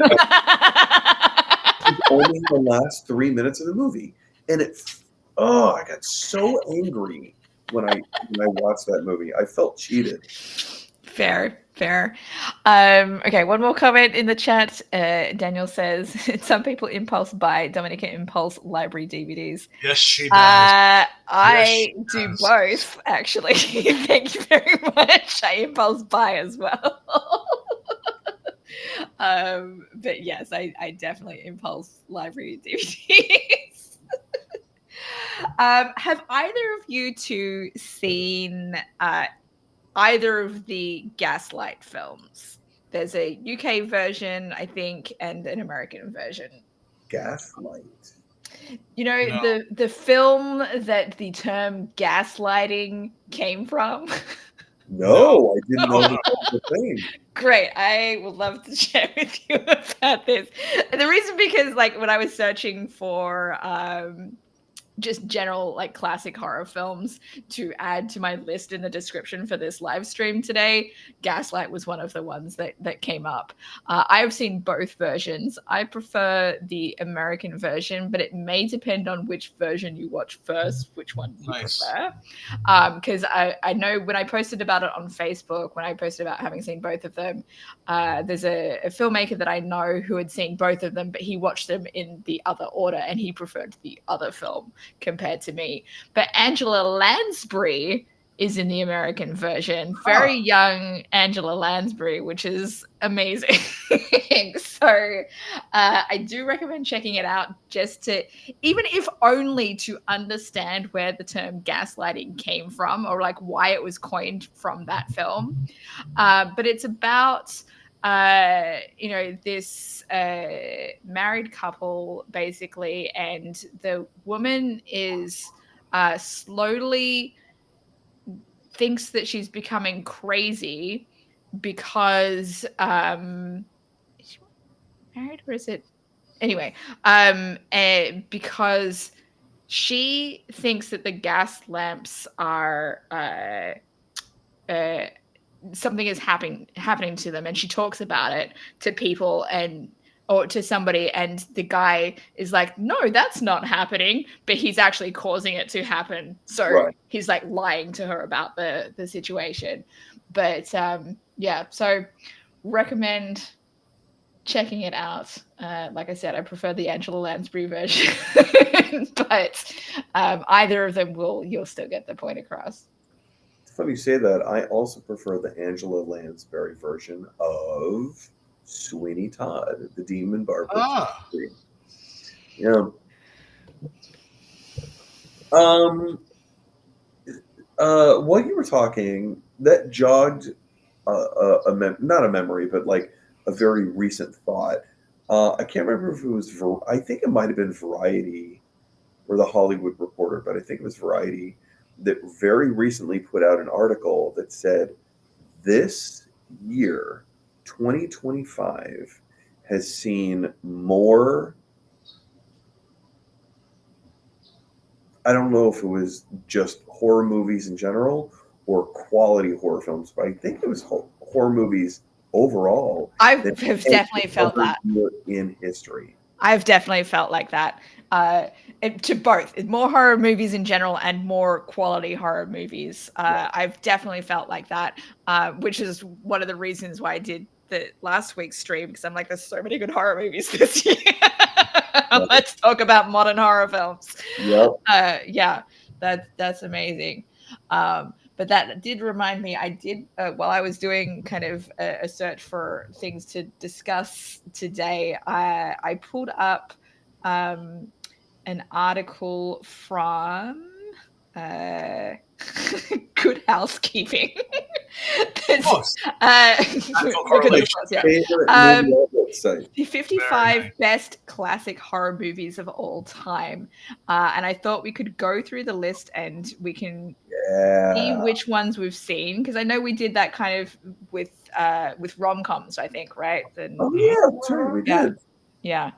All right. Before I do, we do have a couple more comments in the chat from my dad. So he says, "The Great Pumpkin generally shows this month for Halloween. Keep your eyes open." Will do. Thank you. If you have TV, live TV, which I don't. And then I think you missed my post on Facebook post. It goes into some history of werewolves. Yeah, I don't remember seeing anything. They're wolves. Okay, so we're werewolves, not swearwolves. Can I skip over all of the description to the first film on the list, which is Nosferatu in 1922. So we've all seen that one? Mm-hmm. I've seen parts of it. I haven't seen the whole way through. I can't remember if it's one that I had to watch in film studies or if I watched it around the time that I was doing media studies in university, but I don't remember if I watched it in class or on my own. Psycho, 1960. Yes. Yep. I took forever to watch that film. Like, I'd heard of it for forever, right? But I don't remember how old I was when I watched it, but I was older than I should have been. Was there a reason why? I not specifically. No, I don't think so. Just never got around to it. Yeah. Rosemary's Baby from 1968. Yeah. I have had that in my queue for so long. For and 20 years. I scroll past it, I'm like, should I watch this now? Something else that I want to watch more. And I just never have. I haven't even heard of this film. It's a great film. You want to tell us more about it, Sharad? Yeah, well, I mean, it's what happens if you're going to give birth to the Antichrist. Like, yeah. And not just that, but when the entire community that you associate with knows that you're giving birth to the Antichrist and are actively trying to stop you from preventing it. Ooh, okay. That does sound cool. A Nightmare on Elm Street in 1984. Yes. Good movie. We've already discussed it briefly. Night of the Living Dead, 1968. Yes, that's the one I'm pretty sure I saw that one. Mm-hmm. Pretty sure. That George Romero famously shot himself in the foot for not copywriting. Isn't it automatically copyright? Nope. Back in those days, it wasn't. Automatic copyright didn't come around until later on. the late 60s, I think. But this is from 68. Well, then maybe it was the 70s. I don't know, but he didn't copyright it. And yeah. That's crazy. Yeah. Dracula, 1931. Is that the Bela Lugosi one? Bela Lugosi, yeah. That's great, yeah. I can't remember if I've seen it, actually. Maybe I have. Like, I'm pretty sure I've seen Bela Lugosi in something. I just don't remember what. But then I think I also watched a film that was about Bela Lugosi's life. Ed Wood with Johnny Depp. There you go. Yes, and which is why I saw it, because I was going through a Johnny Depp phase. Fair enough. When you do get around to watching 1931's Dracula, there are two versions. There's one with a film score and one with no film score.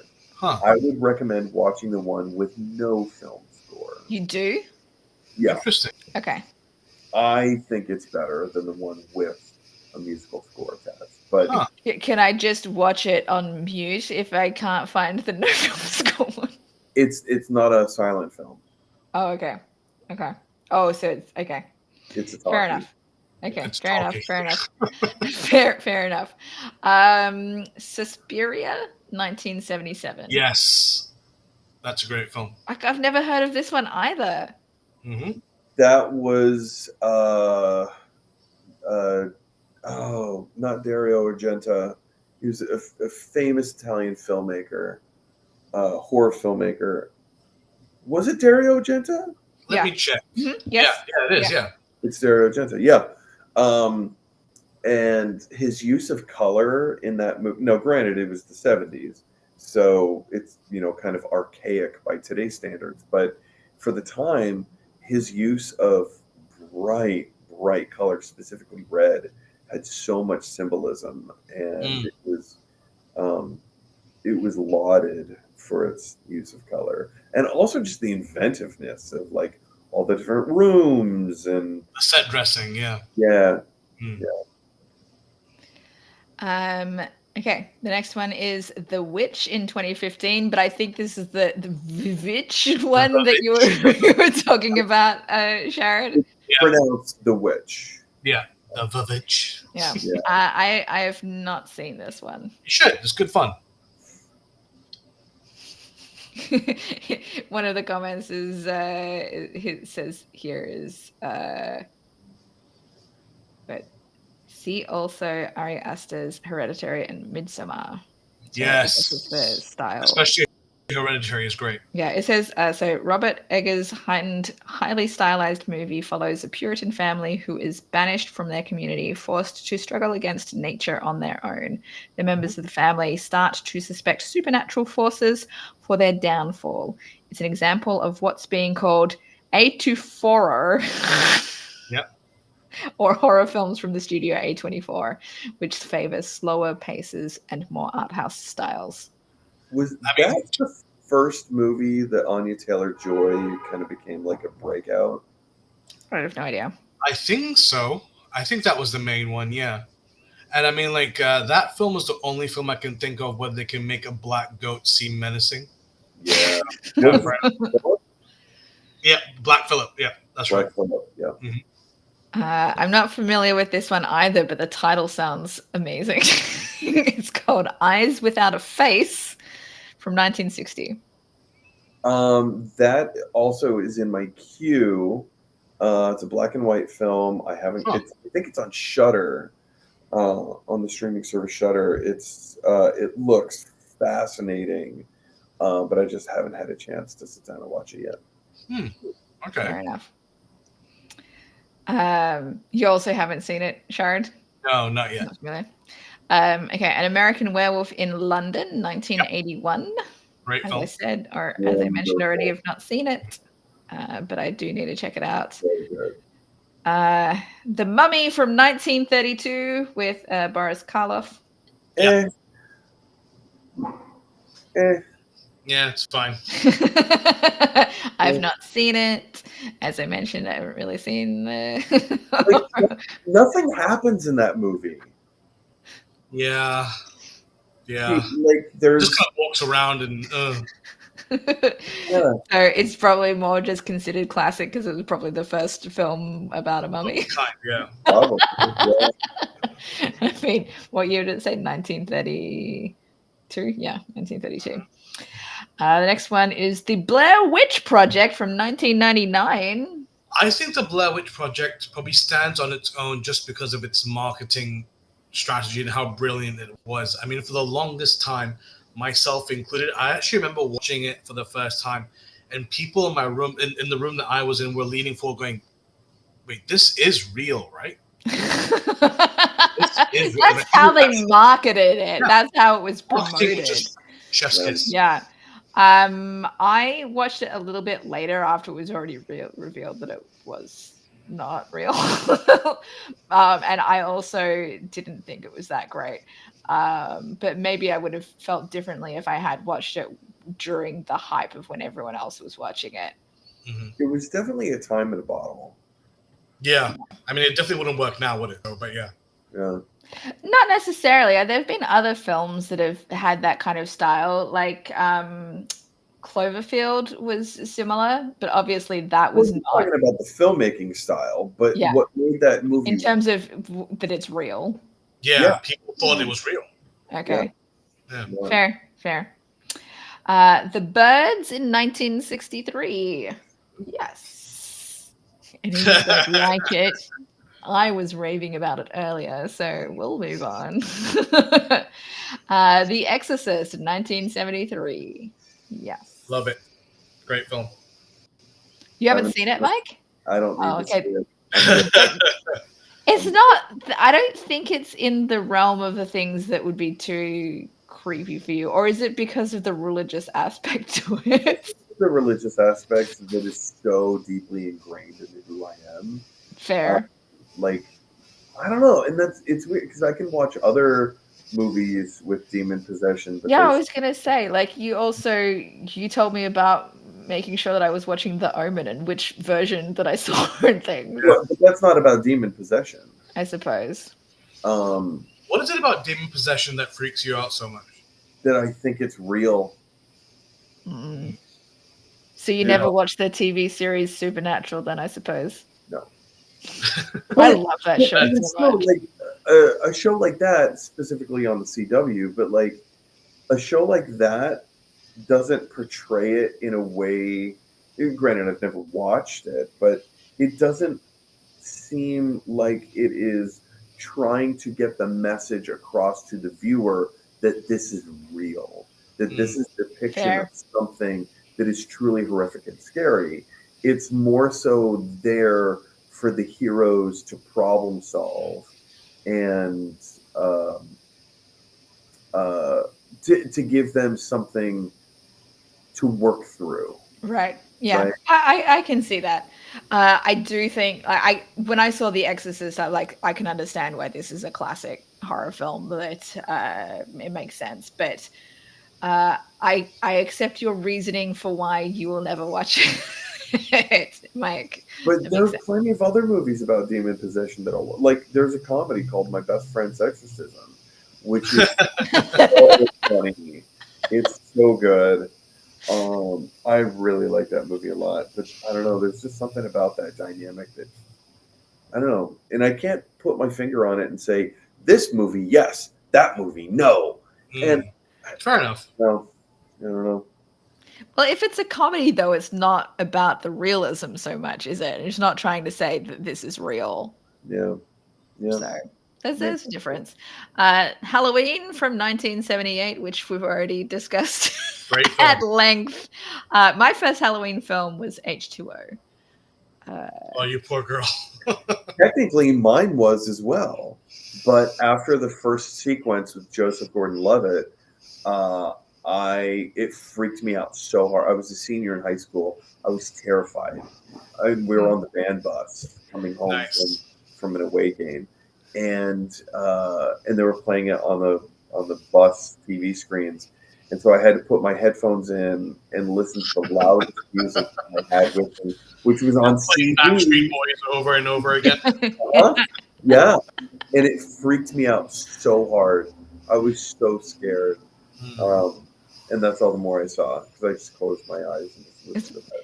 That's maybe why the Michael Myers villain is so iconic for you because of that.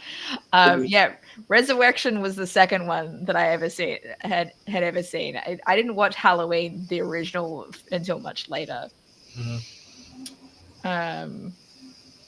All right, next one on the list is Ganja and Hess from 1973. You guys familiar with that one? Ganja and Hess? I never heard of. Okay, so the description here says Dr. Hess Green, an anthropologist, goes to do research with his assistant on the Murcians, an ancient African nation that has a thirst for blood. Oh, that sounds kind of racist.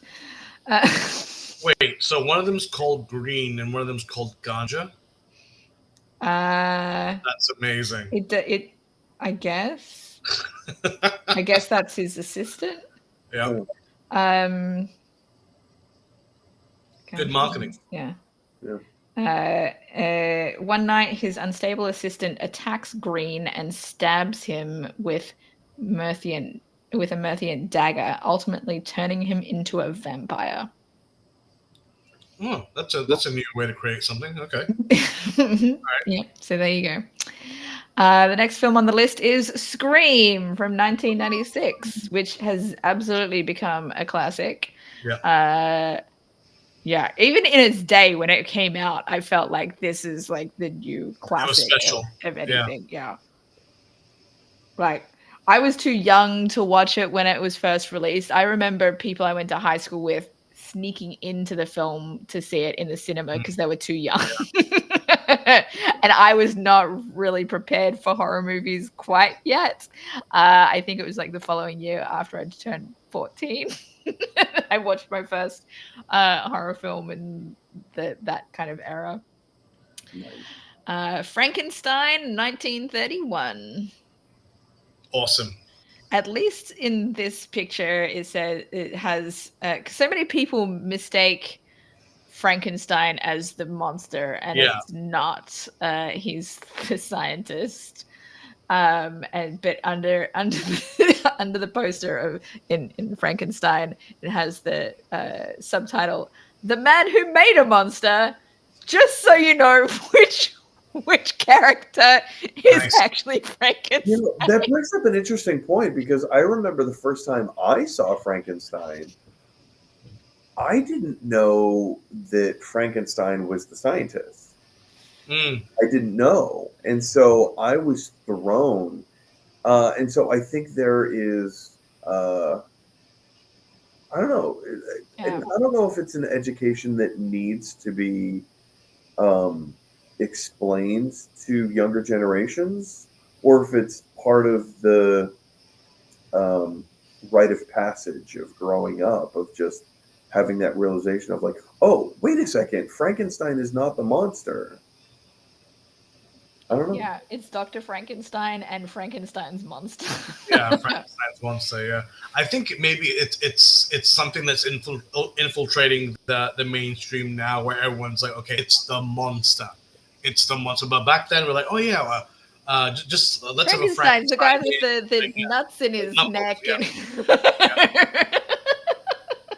That's but the it's fun. also colloquially, like, people let it pass.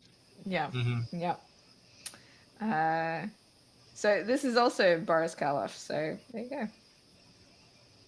I don't think I've seen the film. Another fun fact about Boris Karloff: he was the narrator in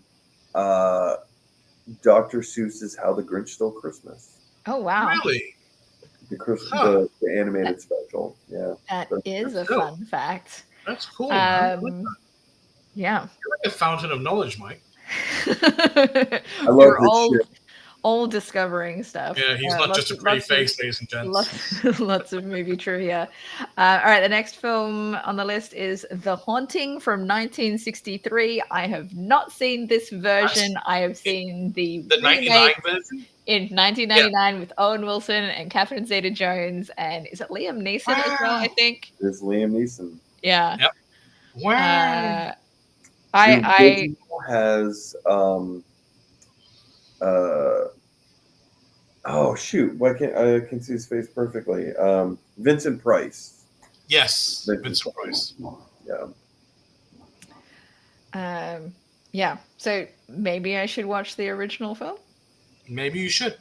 I loved the remake. Yeah, it's a guilty pleasure. So yeah. That's another one I have on DVD. Got every film known to man on I have DVD. so many films in my collection, Sharad. When you come and visit me after I move, you'll be like, "What?" I'd like an entire wall of DVDs. Yeah, instead of wallpaper, she just has DVD covers. Right, exactly. The next film on the list is The Shining from 1980. Very good. Very Love good. it. Yes, I picked up that one recently as well. Oh, Berkey, no play that's a classic one I need to have and watch again. Honey, darling, love of my life. Give me the back. The I'm just other gonna famous, your brains in. the other famous part of that film that we didn't mention was the red rum part, right? That's from that film. Red rum. That's creepy. Yeah. I actually knew a guy. Well, I still know a guy who used to date that little boy who grew up, who played Danny Torrance. Really? Wow. Danny Torrance. Yeah. Wow. That's dope, man.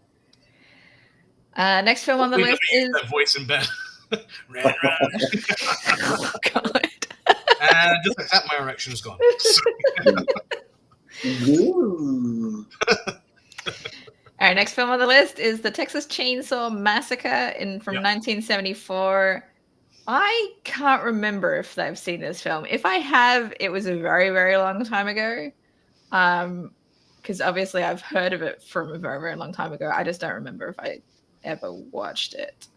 The title is so horrific. Right. For the 70s, it was so horrific. But by today's standards, it's a pretty tame movie. Wow. Yeah. Okay, next film. Scroll down. In fact, the second Texas Chainsaw Massacre film, I would argue, is actually more entertaining and more graphic than the first one. Interesting. What makes you say that? Because you learn more about the family. Yeah. And you get to explore more of their underground dwellings. Mm-hmm. So I think in the first movie, I don't know in the first movie if they talk about like the tunnels and the caves that kind of go run under their house, but it's weird. It's much weirder than the first movie. Agreed. I had to refresh the page because it wasn't loading everything. Okay, the next film on the list is Jaws from 1975. Classic. Another film that I did not watch until a few years ago for the first time. I'm glad that I finally got around to seeing it. I could see why it's classic, but by today's standards, also not as scary. I beg to differ. Like, I actually think it's pretty scary.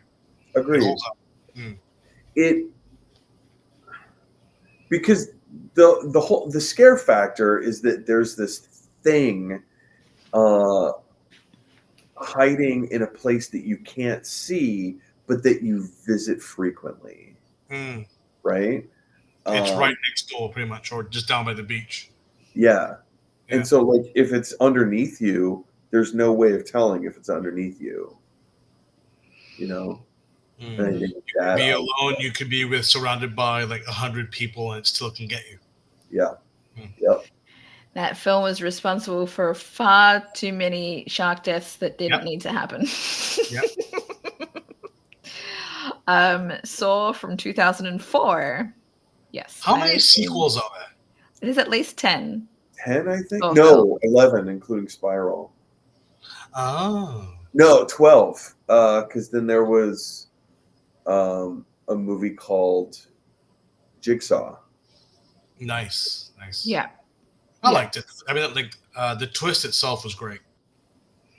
Oh man, what a great twist! Great twist. I see. The first time I saw the film, I already knew the twist, but I watched it with my wife, and she had no clue about. What was her reaction? She jumped out of her chair. That's awesome. Yeah.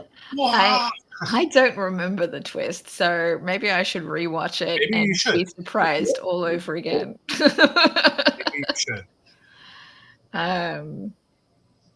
Yeah, it says this horror movie is about two men who fall victim to the killer known as Jigsaw. They wake up in a rundown bathroom chained to pipes and are forced to go along with his maniacal games. This was the first film by James Wan, who went on to make others like Insidious and The Conjuring. Fellow Malaysian James Wan. There you go. Hey. There you go. It says, after Saw's success, horror movies became more graphically violent. That makes sense because I don't think I'd ever seen a horror movie as quite graphically violent as Saw. Which is, as I mentioned last week, one of the reasons why I had not seen any of the sequels. And I would rather watch them with somebody at my side so that I can snuggle into them. And starting a wave of extremely gory films. But don't call it a flash in the pan. The 10th Saw sequel is set to come out this year. Okay, this is clearly written a while ago. Okay. The Invisible Man from 1933. Have not seen it. No. I've seen the remakes, but not this picture looks great. And considering it was the early 60s, how they pulled off 1933. Sorry. Yes. Considering how they pulled off that the special effects and the green screen, that was crazy impressive. All right. The Gaslight from 1944, that's what I mentioned earlier. So it was also on this list. It says, you might have heard of the term gaslighting. Well, this movie is where the word comes from. It features a manipulative husband that goes through great lengths to convince his wife that she is going insane, all to conceal a big secret from her. And if you liked that movie, go watch The Invisible Man from 2020. Yes, great film. That is one of the ones that I checked out from the library today. Thank you very much.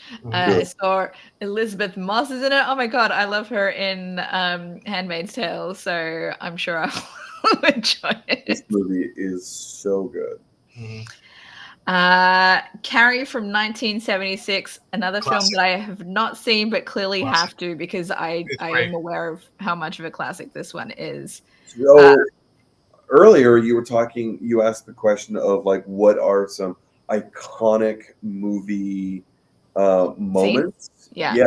And so the scene where Carrie gets the blood, like that's that is iconic. Yeah. They remade it in the last few years as well, didn't they? Chloe Grace Moretz. Child's Play from 1988. Yes, so good. I think I might have seen this film, but I can't remember. I mean, obviously Chucky is iconic.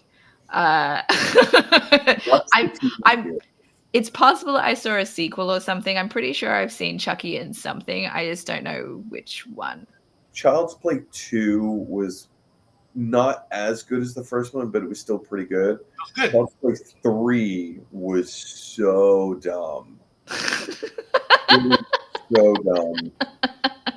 And then Child's Play 4 was not called Child's Play 4, but it was called The Bride of Chucky. And that's where I feel like the Chucky franchise really found its stride. Yeah. I kind of got that impression when I remember when that movie came out and it being kind of it took over the world, didn't it? Yeah. Mm-hmm. And you have Jennifer Tilly playing Jennifer Tilly, playing a possessed doll. It's so funny, and it's corny and goofy, and I just love it. Mm-hmm. The Silence of the Lambs from 1991. Classic film. I have now seen this film, but I took way too long to watch it. I saw Red Dragon before I saw this film.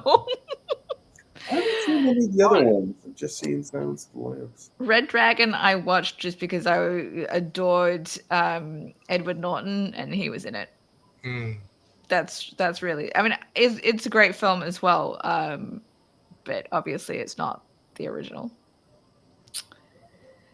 Then The Ring from 2002, so obviously the American version and not Ringu. I don't know if I can give that a thumbs up because that scared me so badly.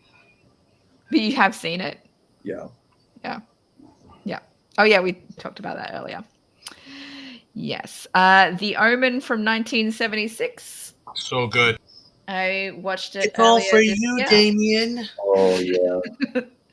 I watched it earlier this year at Mike's recommendation. Mm-hmm. So, yeah, working my way through the horror classics eventually. Creature from the Black Lagoon in 1954. I remember clips of it, but I don't remember watching the full thing. I think I've only seen in the context of I feel like there was a movie based on something that also had clips from this in it. Maybe. I mean, in The Monsters, he was one of the creatures. He was also in Monster Squad. Yeah, I think, that's the one I was thinking about. Sorry, yeah. No, I'm thinking of something like Ed Wood where it was based about the biopic kind of thing, but my memory could be making shit up.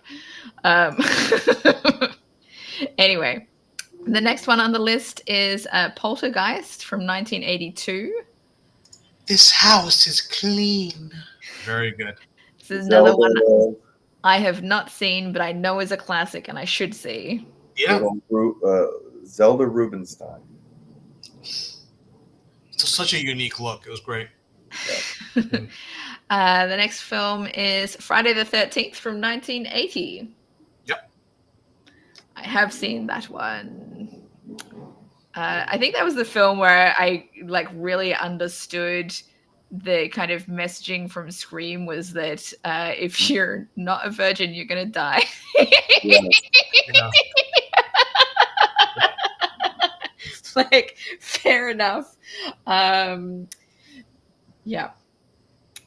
So, all right. Next film, Alien from 1979. Very good. Very good. Very classic. That's another one that has the classic scene that you would know even if you've never seen the film, where the alien comes out of the stomach. Hello, my baby. Hello, my honey. Hello, my honey. Oh my god, I have to refresh the But page also again. the score by James Horner for Alien is... not James Horner. Jerry Goldsmith. Excuse me. Jerry Goldsmith. That score is so good. But it's also the kind of film that it goes by so slowly, and you really it commands builds your tension. If you're not Yeah, it paying really does. attention, you're gonna miss so much. So you have to stay glued to the screen, and that's how the music plays. It's such a slow build, but boy, is it good. My browser crashed, I think. Let me see if I Well, can it's funny refresh it because again. my Brazos crashed. Your browser's Oh. crashed? He's been Oh. sleeping in my lap for the past hour. Is he just Well, zonked that's a out, nice get on place the for deck? him. Yeah. I would bend the camera down, but I can't reach it. As we all know the rules, I Fair. can't get up. I have a cat in my lap. Oh, that's so cute. Is he normally that affectionate? He'll just sleep on you? Yes and no. Mm. It depends. I'm actually kind of surprised that he is like sleeping in my lap like this right now. In the chair that we have in the living room, it's so wide that he can like slide in right next to Just me. man spread all over it. Yeah. So he sleeps like a little torpedo right next to me. Aw. All right, I got the page to load again for me. So the next film on the list is Get Out from 2017. We briefly brought that up last week, and yeah, classic. I think it influenced a lot of films since then, and it's from only 8 years ago. It's Like not The even. Blackening. Yeah. That's another one that I checked out from the library today. See, you recommended so many things. I love that movie. It's so fun. I just after I like looked at the cover and I don't know, there was something on the cover and it's like, oh my god, that sounds amazing. Oh no, it was like something about like because they're all black, who's supposed to die first. Oh yeah, yeah, Lovely. That's funny. yeah. That's really Like, funny. oh yeah, that's a classic horror movie trope. The black person dies first, but how can that happen if they're all black? Yeah, I'm looking forward to it. Next one on the list is The Curse of Frankenstein from 1957. Have not seen that movie. I have not either. It says Universal wasn't the only movie studio that took a crack at the Frankenstein story. The legendary horror production studio Hammer Films also loosely adapted Mary Shelley's tale, this time with Peter Cushing as Victor Frankenstein and Christopher Lee as the monster. Didn't Christopher Lee also play Dracula at one He point? did in like That's 5 interesting. movies or something. Yeah. Huh. Interesting. Cushing went on to make other Frankenstein movies with Hammer, including The Revenge of Frankenstein, The Evil of Frankenstein, Frankenstein Created Woman, Frankenstein Must Be Destroyed, and Frankenstein and the Monster from Hell. That's a lot of I need to watch these. Frankenstein movies. Yeah, there you go. Long list of Frankenstein movies for you to watch, Mike. The next film on the list is The Thing from 1982. You guys seen that one? Oh, good. Yeah, Ending. I think I must have had another horror movie kick during the pandemic because that was another one that I checked out around the time that I watched The Exorcist as well. So it must have been like classic horror movie era for me. Oh, that movie is so. Yeah. And the music to that is Yeah. excellent as well. Oh, I actually, actually I was able to go see a cinematic, like they go to the cinema for a festival when I was in Savannah, and I had the pleasure of watching it, but a lot of my friends hadn't. And just to see their reaction, I was just like, so good. This reminds me another film that I watched around the same time. I can't remember if this is later in the list or not. But have you seen The Fog? Yes. Yeah, so I watched that one around the same time as well. I'm like, that was intense. It may be later on this list. We'll find out. The next film on the list, though, is The Amityville Horror from 1979. Very good. I haven't seen that one. I haven't seen it, but I'm pretty sure I've heard of it being a classic as well. Oh, it is. Yeah. It says when a family moves into a house that was previously a crime scene, they discover that it's haunted and the presence of evil spirits is trying to destroy them. The movie claims it is based on a true story. Yep. Yeah. Fun fact that I just learned today after reading through all of the paperwork I had to read through before signing my listing agreement with my realtor is that if somebody has died on your property in the last 3 years, that is something you have to disclose to your potential buyers. Only 3 years? Yep, 3 years. Huh. Because some people may not want to move into a place where somebody has died recently. That movie stars Lois Lane. This movie, the Amityville It The stars Amityville Lois. horror, the Amityville horror. Yeah. We're talking. Oh, Margot Kidder, Oh, yeah, that's right. Huh. who is also in Black Christmas. That's right. She plays the alcoholic, isn't she? She was drunk half the time. She must have, yeah. Yeah. Yeah.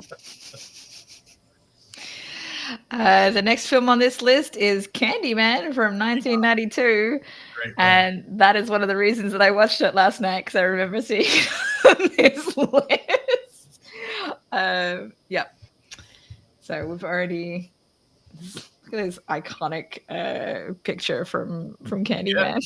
Yep, that's the one. So fucking creepy. I still haven't seen the remake, and I really, really want to.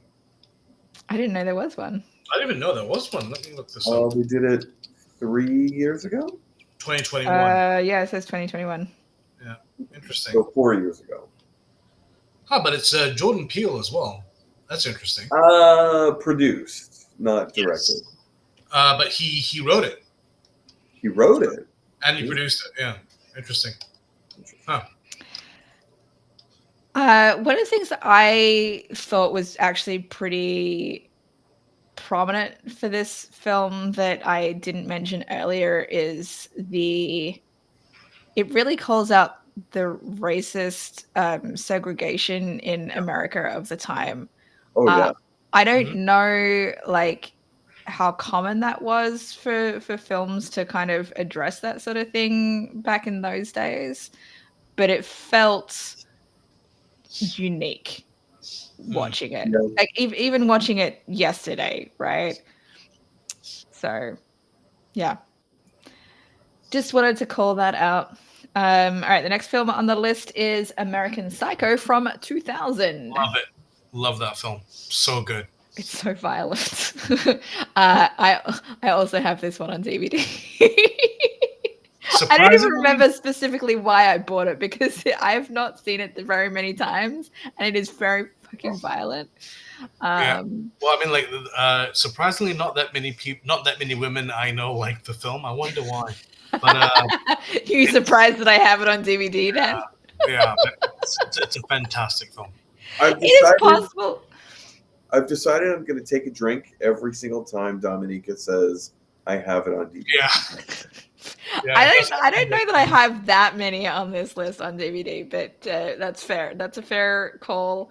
Yeah. All right. So you're surprised I have it on DVD. It's possible that I bought it to watch it. Like I might have not seen it before and I wanted to watch it, so I bought it. That is possible. I really consider that a horror movie, but it is. But it is. But I don't know, it doesn't feel like a horror movie to me. I think this is a difference where you're seeing it from the perspective of That's true. The kind of villain of it, because he is the main character in terms of you follow his story from him. But that reminds me, I was also going to bring up one of the things that I felt was really iconic in, at the very least, the first Halloween film is the film opens, you're watching the scene play out through Michael Myers' eyes. Yeah. That whole entire first part of the film, and then there's other parts of the franchise where you see that sort of thing play out as well. But the very beginning, it's like that's intense to watch that. It's done very well. All right, the next film on the list is The Conjuring from 2013. I didn't realize that the first one didn't come out until 2013. Really, Mike? You didn't like it?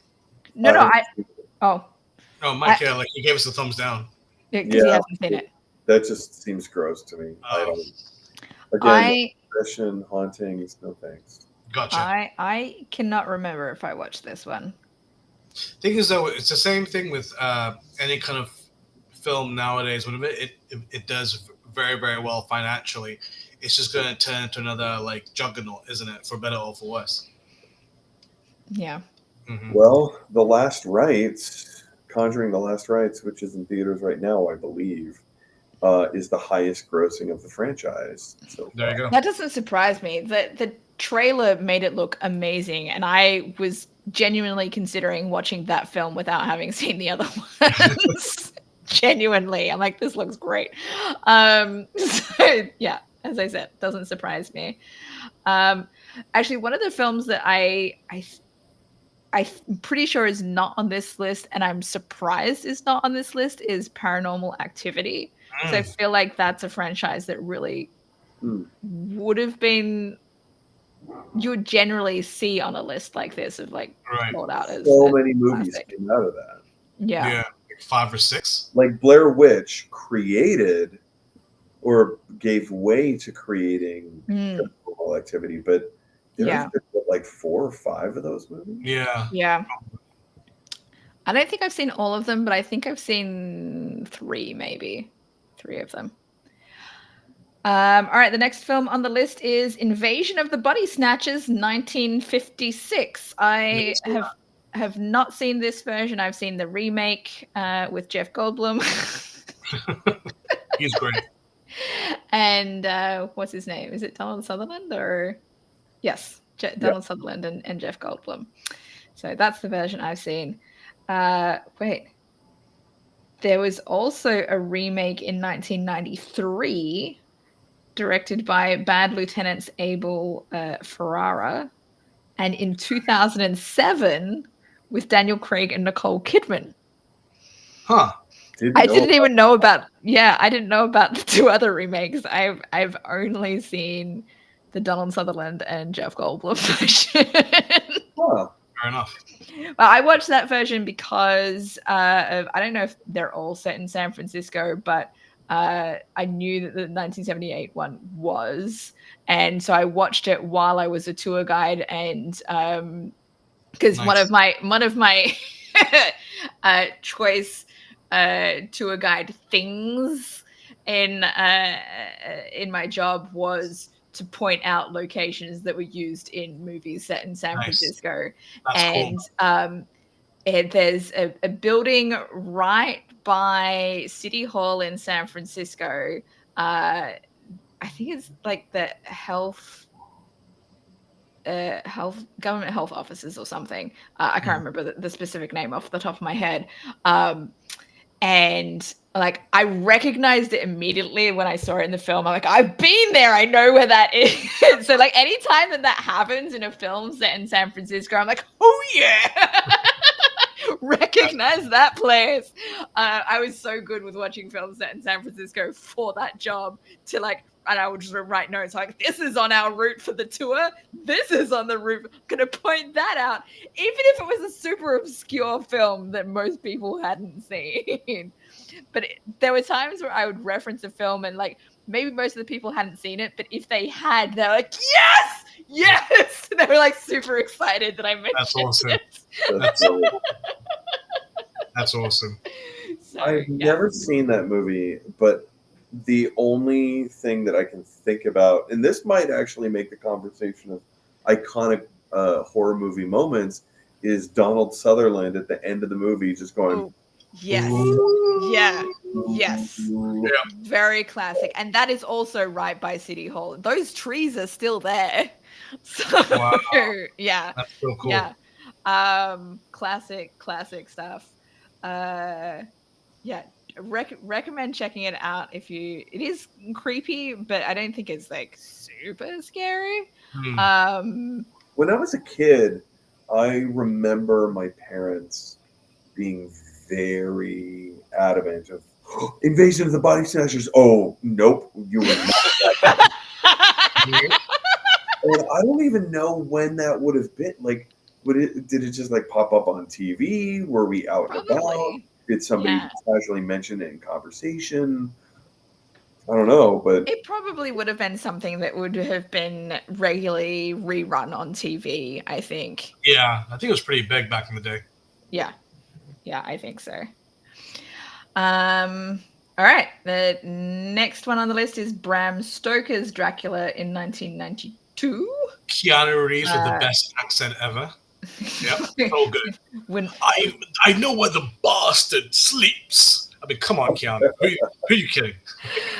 I don't think I've seen this. Why have I not seen this? I've seen a bunch of Keanu Reeves things. Anyway, and then, like there was a time that I went through like a bunch of Keanu Reeves films that were very obscure, like Sweet November. Like, have you heard of that film? Sandy Bullock. There are, I dare say, thousands, probably more hundreds, but there are so many movies made about vampires and Dracula, specifically Dracula. Mm-hmm. I think the best Dracula movie ever made was it 1992 or 1991? Bram Stoker's Dracula, written and directed by Francis Ford Coppola. Yeah, that's this one. That's what I'm talking about it. It is so stylish. Cool. It's stylized. The performances are amazing, except for Keanu. But he even adds his own flavor to it, which is so. I love that movie. The music is. The lighting, everything was perfect. I want to read what this page says about it. It says, did Winona Ryder and Keanu Reeves really get married on the set of this epic vampire movie? We may never know the truth, but this Francis Ford Coppola film is still worth a watch for horror fans, especially ones that dig Baroque sets and elaborate costuming. Yeah, man. It's dope. It's so all right, good. So I have to check that one out as well. The Lost Boys from 1987, which we mentioned earlier. Multiple thumbs up all the way. All the thumbs up in the world. So good. I love that movie. All right, this one's a pretty recent film. How long ago was this made? I don't know. Anyway, I don't know how long this article was written, but this film was from 2022, and it's called X. Have you guys seen that one? Yes. That's the one with Mia Goth in it, right? Yes. Yeah, I've heard of it. I haven't seen it. It's a group of kids who make like an Airbnb reservation. It takes place in the 70s or the 80s, even though it's like a modern film. So you don't reserve an Airbnb, but they go to this guy's barn on his farm so that they can film a porno under the guise of, hey, we're city dwellers. We want to get away for the weekend, right? And so, of course, the farmer is like very dubious that they're up to no good. And then people start being picked off one by one. It's not the greatest horror movie slasher film, but it's fun. It spawned 2 sequels. Oh, really? Oh, yeah. wow. Pearl. That's right. Mentioned in this article as well. Spelled with 3 X's. Yeah. Those are both listed here as well. You mentioned the it's like, getting an Airbnb, which reminded me of another horror film that I watched recently, because I'm currently on an Aaron Paul kick. and he's in this film called Welcome Home. So that was another one that I think I had borrowed from the library and I had to take it back soon. So I watched it. It's this couple that have booked basically an Airbnb in Italy. I think it's Italy. It's kind of creepy. There's this guy who kind of tries to ingratiate himself into their lives, and Aaron Paul's character is like super jealous and protective because like his girlfriend had recently cheated on him, and so there's like that kind of backdrop to the story, and so they're trying to reconnect, and there's like, but this guy is kind of coming into the picture and he's like, this doesn't feel right. And I liked it. It's rated 38% on Metacritic. Wow. 10% on Rotten Tomatoes. Wow. 5.2 on IMDb. 2.5 on Mother. What's this website? Mother of Movies.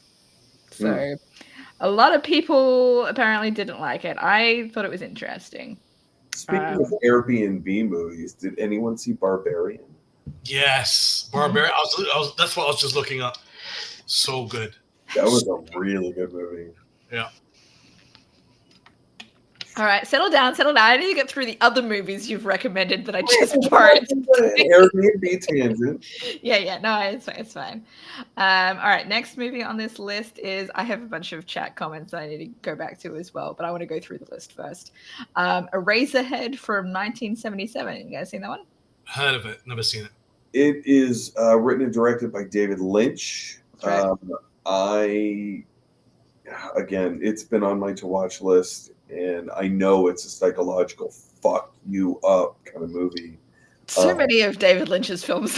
Yeah. I really want to see this. I just haven't gotten around to it. That reminds me, though, Lost Highway of his films was one that I watched in media studies. I've been emailing with Daniel, and I listed off a bunch of the films that I remember watching in my media studies class in university. And I was like, it's amazing that I can remember that these are the films that I watched more than 20 years ago in university in these particular classes. And I'm like these are things that I probably never would have watched otherwise, but for the fact that I had to watch them in class. So Rear Window was another one. That's it. I think that might have been my first Alfred Hitchcock film through my film class. Oh, for me, it's Psycho. Mm-hmm. Same. Next movie is Insidious from 2010. Great film. Haven't seen it. Looks a little too intense for me. It was either late last year or early this year that I watched it for the first time, because when we did the horror movie discussion stream last year, Puppy Zach was like, you have to watch the Insidious movies. I'm like, okay, I will check them out. Next film is House of Usher from 1960. No. Anyone? That is based on... No, I have not seen it, but that is based on Edgar Allan Poe, the writings of Edgar Allan Poe, right? Yes, I will read what it says here in the description that they have provided on Good Housekeeping. It's going to reference the article. When a young man enters his fiancée's house, he discovers a wicked family curse. As he tries to escape the house with his love, he is confronted by his brother-in-law, played by Vincent Price, who won't allow them to leave. It was directed by iconic director/producer Roger Corman, who reteamed with Price for other Edgar Allan Poe adaptations, including The Raven and The Pit and the Pendulum, among others. Wait, so does that mean that the title itself is an Edgar Allan Poe story? Probably. Yeah. Well, I think so. I think the House of Usher, correct me if I'm wrong, Internet, but I believe the House of Usher refers to the works of Edgar Allan Poe as a whole. Okay. And so a lot of those stories are just kind of like taken out. But The Pit and the Pendulum was kind of an interesting film, but it was a slog to watch. It was long and it was overly, like, they put so much emphasis on certain things. They were just, okay, we get it, move on. Another film that has come up, so The Evil Dead from 1983. So good. All the thumbs up in the world. Yep. There's a Stephen King quote on the poster they have here. It says, "The most ferociously original horror film of the year." Sure. Yep. Yeah. Okay. I mean, it broke ground in cinema. Like the style of storytelling, somebody holding a handheld camera close to the ground and running through the woods on slow motion to indicate that there was evil coming your way was a real inventive way. I mean, they had a $0 budget, not actually, but like pretty much. their budget was so small, they had to figure out all kinds of things, like the vines crawling up that woman's leg. Yeah, it was a very inventive film. All right, the next on the list, I think, is another Stephen King story, Misery from 1990. Yeah. Kathy Bates, terrifying. Yeah, I've definitely heard of it, and I've not seen it. Another one I need to get through. There are so many Stephen King horror movies. I've probably seen more obscure ones, maybe that aren't as considered classics. Misery is one of those movies or stories that's not, like, I guess you could call it horror, but it's more of like a psychological, like, how's he going to get out of this situation kind of thing. But it's not like immediately scary. There's no imminent danger. Okay. Until there is. The next film on the list is House from 1986. I'll give that a 1 thumb up. That's not a 2 thumbs up. But you've seen it. Have you seen it? George Wendt is in it. And he plays the neighbor across the street. It's basically, there's this writer whose grandmother passed away, and so he inherited the house. And while he's living in it, he's having like these like weird visions and things are going on, and it's a little corny. I think it wanted to be more scary than it is. Well, it says it's a horror comedy. Yeah, exactly. But there are clearly ghosts in the house. And then George Wendt just tries to befriend his neighbor.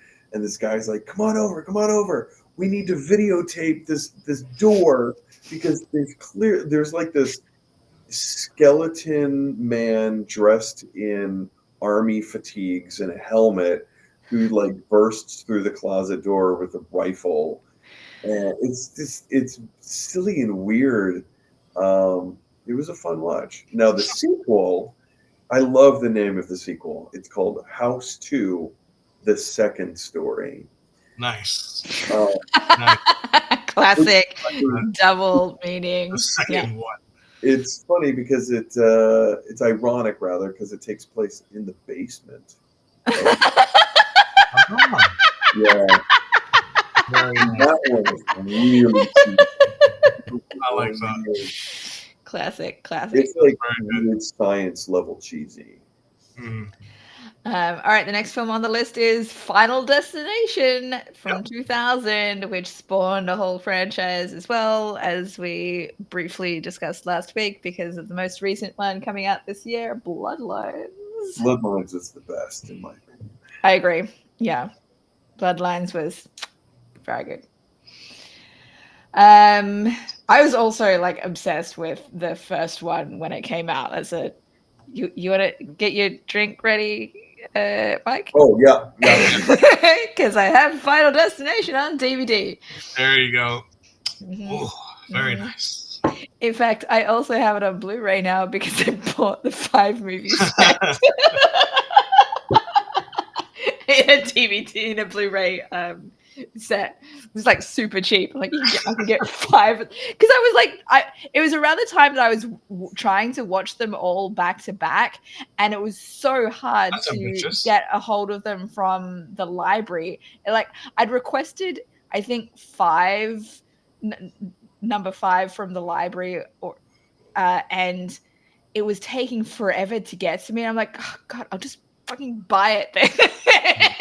Like I'd already seen more of the films by then. I was like, that's fine. I'll just buy it and I will rewatch these films. I'm pretty sure. So yeah, that's how I ended up having 2 copies of Final Destination. The next one on the list is The Purge from 2013. Yeah. Very good. Good fun. I don't think I've seen that film. It says, in an alternate universe, all crime is legal in the US for a 12-hour period. Yeah. When a wealthy family's fortress becomes disarmed during the annual purge, all hell breaks loose. Wow. It's fun. There's a related article that says how to watch all of the Purge movies in order. So, there you go.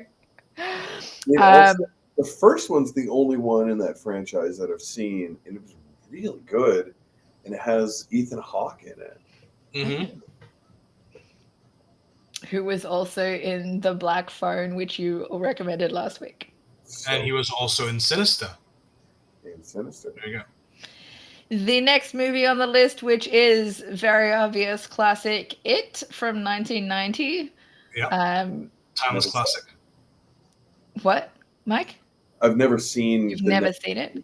Is it one that you would watch? I tried watching it. I think I watched maybe the first episode because it's technically not a movie. Yeah, it's a miniseries. Yeah. I don't like the style. I don't like the aesthetic. That's fine. I didn't care for Tim Curry's goofy. Well, it wasn't Tim Curry. It was the costume. Mm-hmm. The costume was so like there was nothing scary about it, or keep even watching it. Keep watching it. You'll see. Oh, I've seen all the memes, but like I don't know. It just yeah. It was filmed under fluorescent lighting, and I just didn't. I did like it when I finally got around to watching it. Is another one that when I was going through my old horror movie classics with The Exorcist, etc. I watched it around that time. And for me, I think the most surprising part, and I might have commented about this on social media at the time, Seth Green was in it. Really? Huh. I think so. And he... Was it this film? Scott Evil himself. I'm pretty sure this was the film, but not a different Seth Green thing. I feel like there was something that related to werewolves in it, maybe. And me being like, haha, that's funny because he turned into a werewolf in Buffy the Vampire Slayer. It was like some kind of connection to that I made at the time. So anyway, maybe Daniel will be able to comment on that because it's been a few years, so I don't remember exactly. Yeah. Next movie. Next movie on the list is The Cabin in the Woods from 2012. Yeah. Fun. Very fun. That was a good movie. Yeah. I remember seeing that one in the movie theater. Me too. I think that came out around the time that I went to South Korea, and I think I saw it in Malaysia though. But it was around that time. One thing that's really interesting about that film, which I think helped them in hindsight, was that film was filmed before Thor, but Thor came out previously. So when that film was released, everyone was like, "Oh my god, Hemsworth is in this, Thor's in this film," and you see him, and he's just like a normal guy, and he's just like, yeah. So I think there was somebody. Okay, I need to look up the cast for this film because I'm pretty sure I was interested in it for a different reason than him. Oh, I had Bradley Whitford in it, and bald guy. I wasn't in it. Sure, because I can see your face perfectly. Yeah. No, Richard Jenkins. Yeah. Maybe it was. No, I don't think I watched it for this reason, but Tom Lenk was in it, and he was in Buffy the Vampire Slayer. Mm-hmm. That feels kind of obscure for me to know because he was not like he was one of the main cast members in Buffy the Vampire Slayer. Yeah, maybe it was Chris Hemsworth. Yeah. Right. Well, that was the last film on the list. So we made it through. That long 55 movie Good list. housekeeping. You guys ready for us to go through the comments that came up? All right. How far back? I think this might be where we're up to. Mike, do you have a favorite horror film? Jurassic Park. Ooh. It's my favorite movie of all time, so by default, I think it also has to be my favorite horror film. Good choice.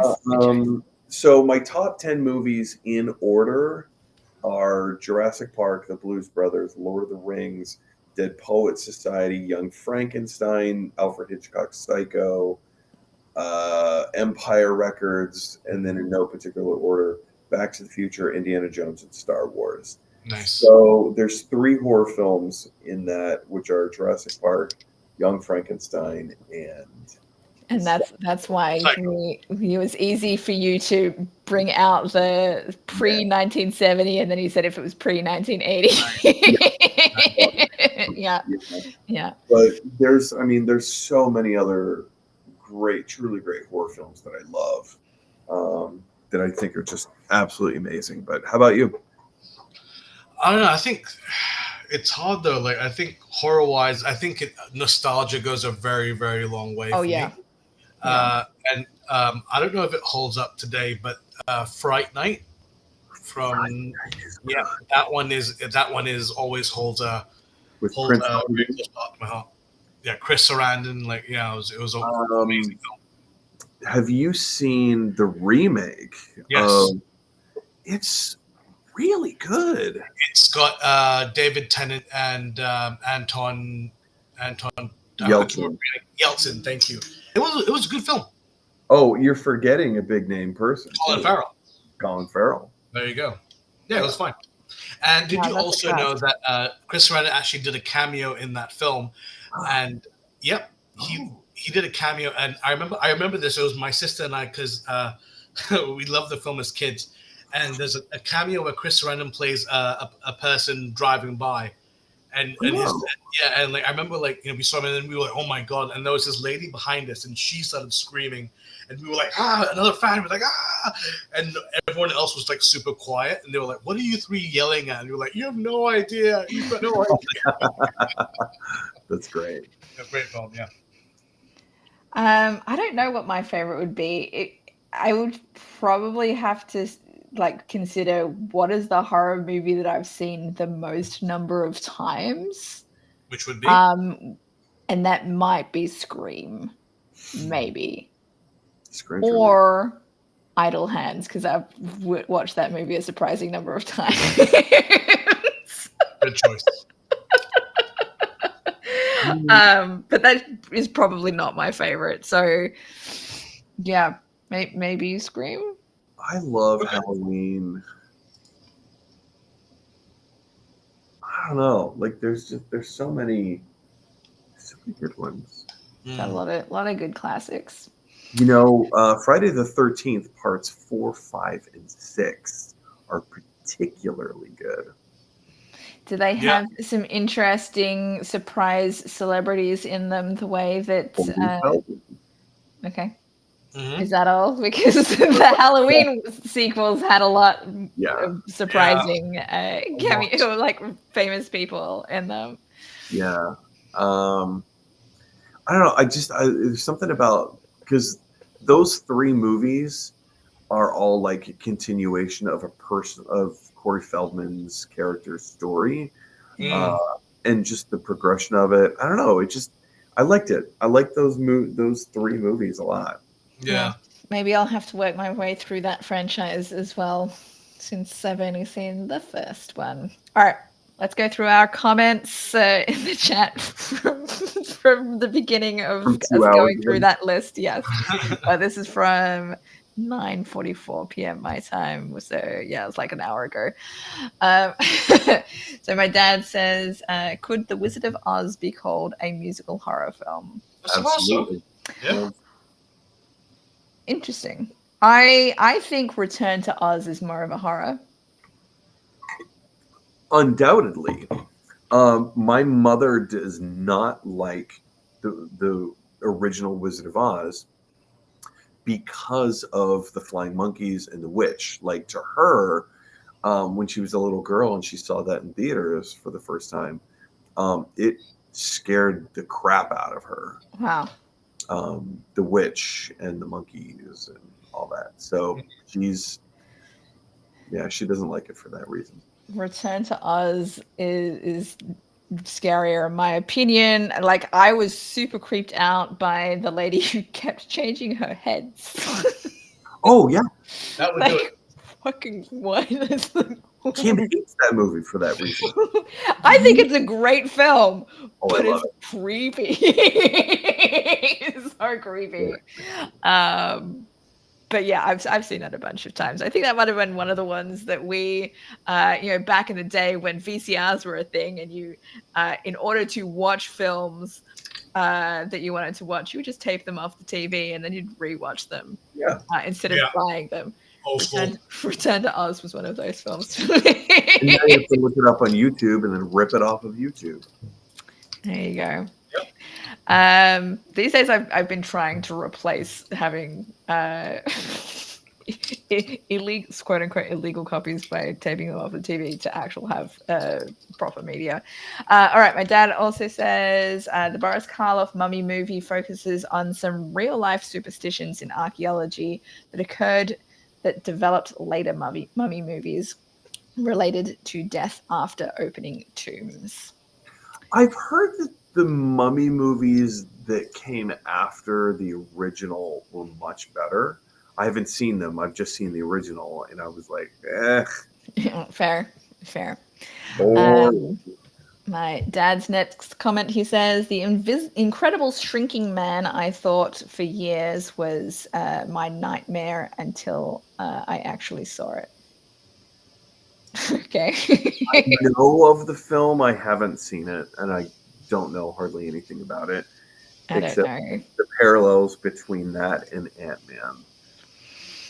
There you go. All right. My dad also says The Killer Shrews, one of the early animal horror movies that inspires The Birds and other animal horror. Ooh. Okay. Yeah, that begs that we did not answer the question of favorite horror monster that's non-human. Do you have a favorite? The dinosaurs of Jurassic Park for Mike. Yep. You know where I'm going. I think that's a very good answer, actually, honestly. I think the scariest one for me would be the shark from Jaws. That was definitely on my mind as a good contender in general. Obviously not for me. Steven Spielberg films. Do you want to round it off with a third?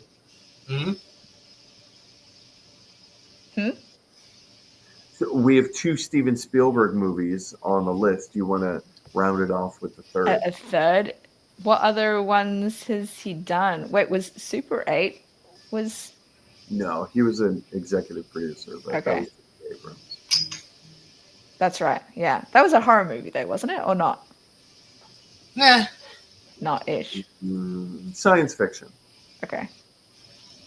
I saw the film. It's been forever since I've seen it, so I don't remember. What other horror movies has Steven Spielberg done? World of Worlds, Close Encounters. Ooh, yeah.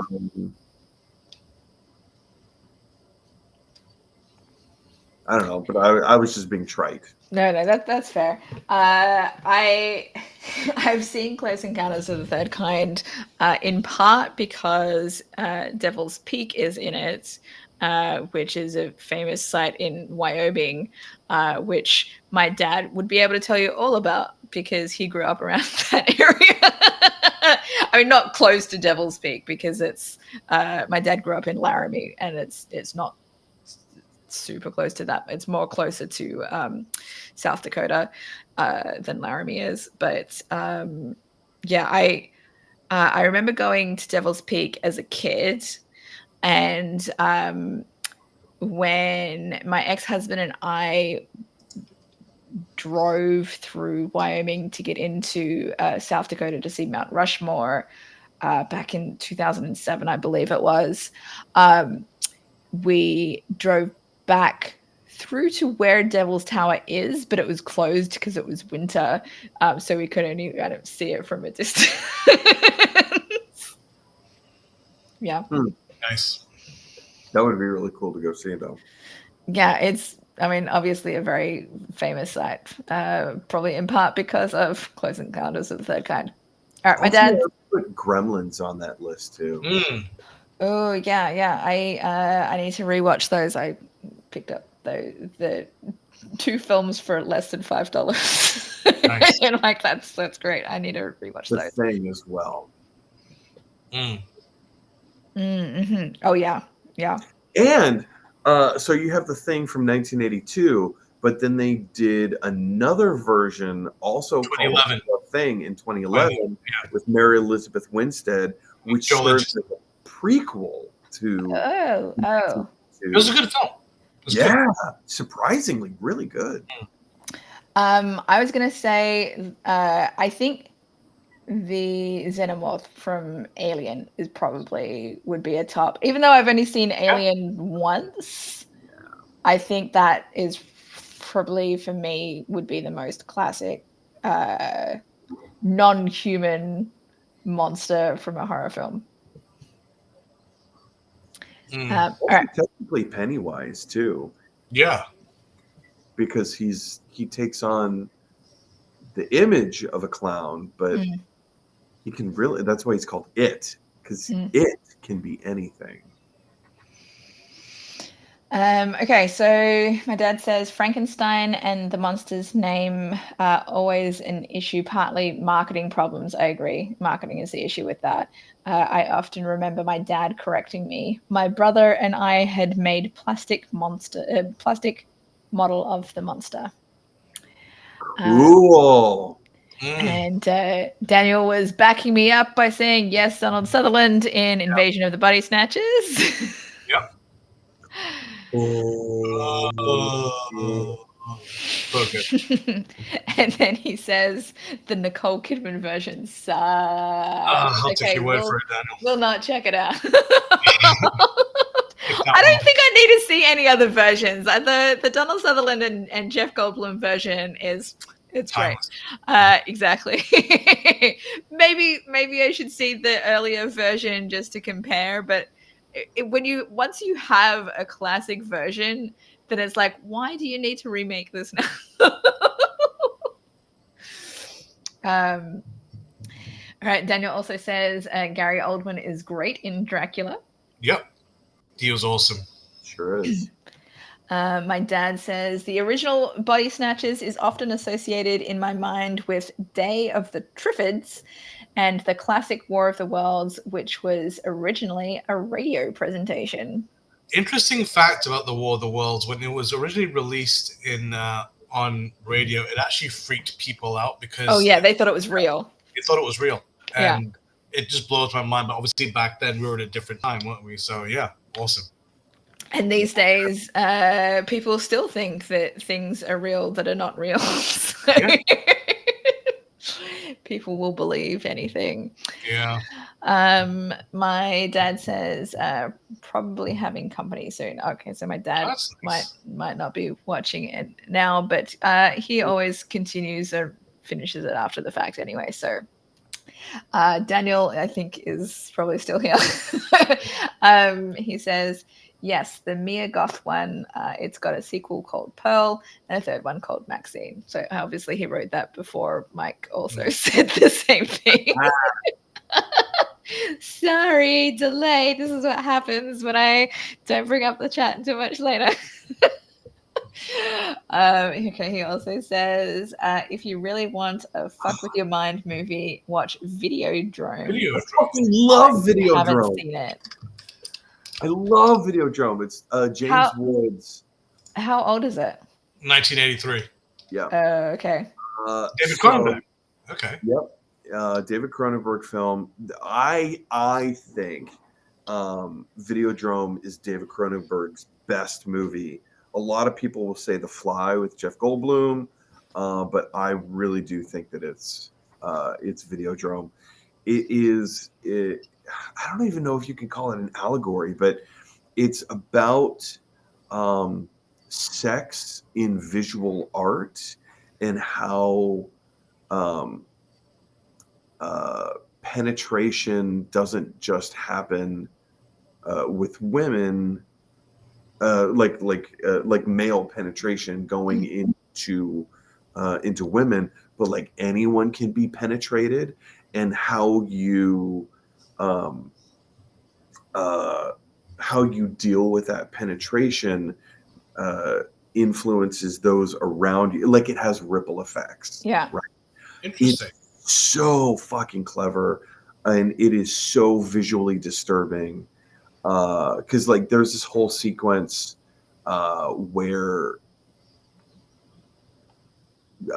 James Woods gets he kind of grows a vagina in his head. Oh my god. Videotape, and he puts it inside of himself. And that's just the tip of the iceberg. That movie is so wild. It's so good. I love it so much. Okay, well, that's on my list now. So yeah, Videodrome. Wow. Okay. Okay. Yeah. The story's a little hard to follow, but okay.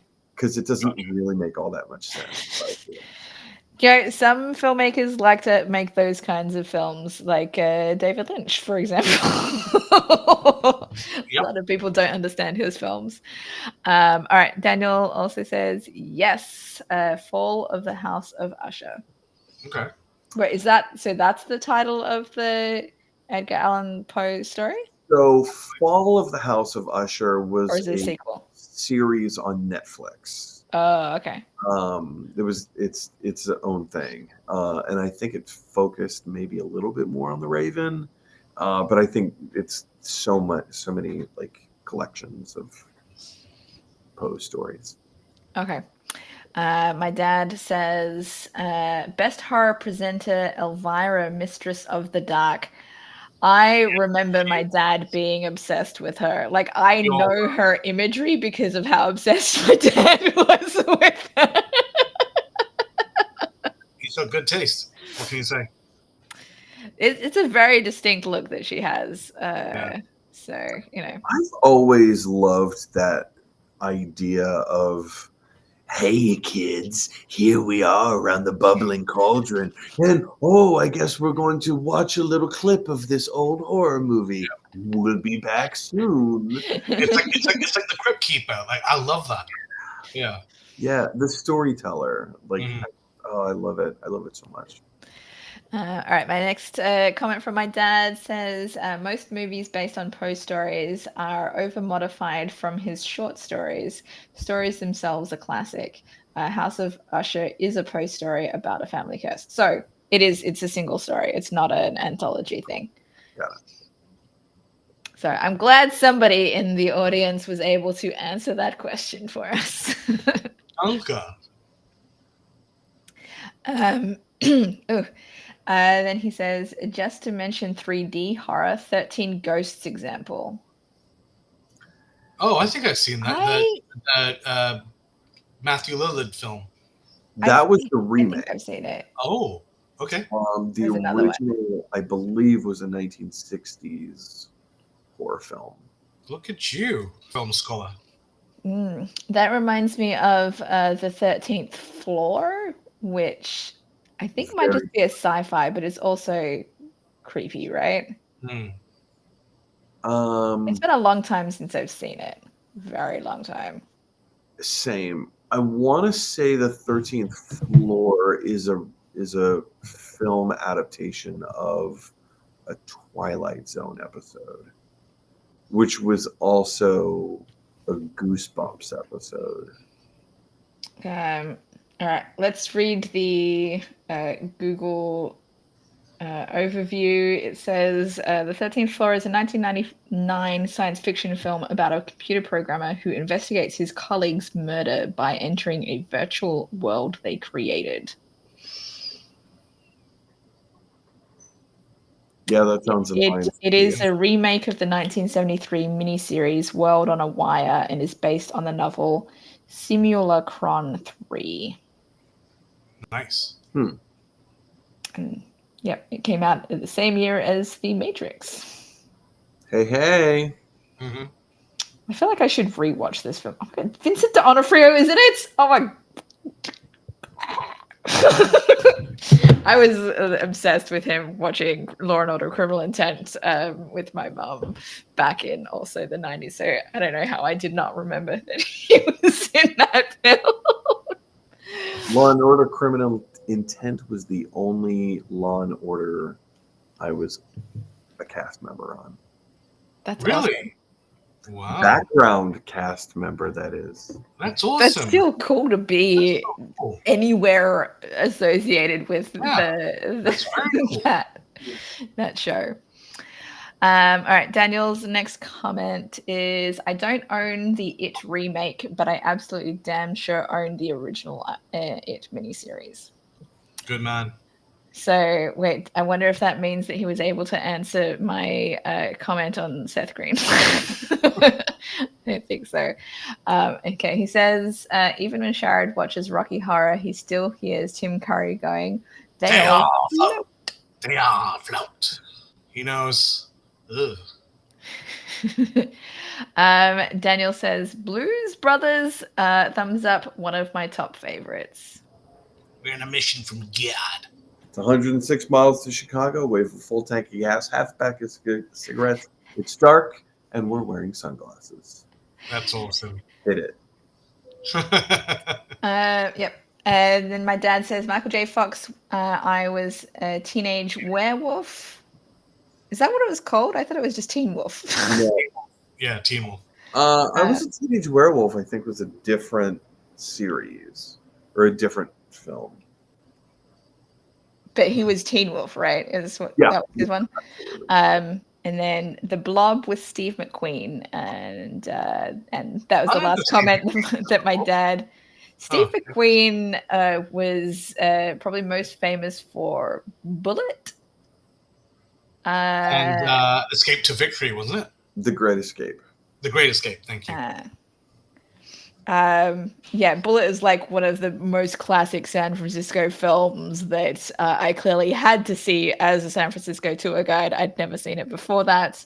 But when I was training as a tour guide, it was mentioned a bunch of times. Like, this is like, where they had the streets in Steve McQueen driving in Bullet and blah, blah. So I'm like, okay, I guess I need to see this film. Yeah. Speaking of Michael J. Fox, I think the best Michael J. Fox horror film is The Frighteners. I think that's the only Michael J. Fox horror. Well, look, clearly my dad is thinking Teen Wolf counts. Well, okay. I'll give you that. Yeah, I need to rewatch Frighteners as well, because that's I'm pretty sure my dad introduced me to that film. And my dad has not introduced me to very many horror films, but that was one that I'm pretty sure my dad introduced me to. Okay. Daniel says, disclaimer, Dominica has a Devon Sawa fetish. Clearly I did back in those days. You want to know what other films that I had watched specifically because of Devon Sawa? Casper. Casper, yeah. If you still have a Devon Sawa fetish... Do I still? No. No. If you still have a Devon Sawa fetish, you absolutely need to watch the Chucky series. Oh, is he in that? He's in every season as a different character. Oh my god, that sounds fascinating. Yeah, I haven't really seen him in anything recently, I don't think. Maybe I don't remember. Now and Then was another one that I watched back in the day because he was in it. That was another him and Christina Ricci, just like in Casper, but at least he had a bigger role in that film. Well, he was a voice actor as well, wasn't he? In Casper, was he? Yeah, I mean, didn't he do the voice as well? I don't think so. Okay. I thought he was just at the end of the film. I don't know. I'm gonna Google it now. Casper. 1995 film cast. Well, there's somebody else credited as Casper, so I'm guessing that is the voice, Malachi Pearson.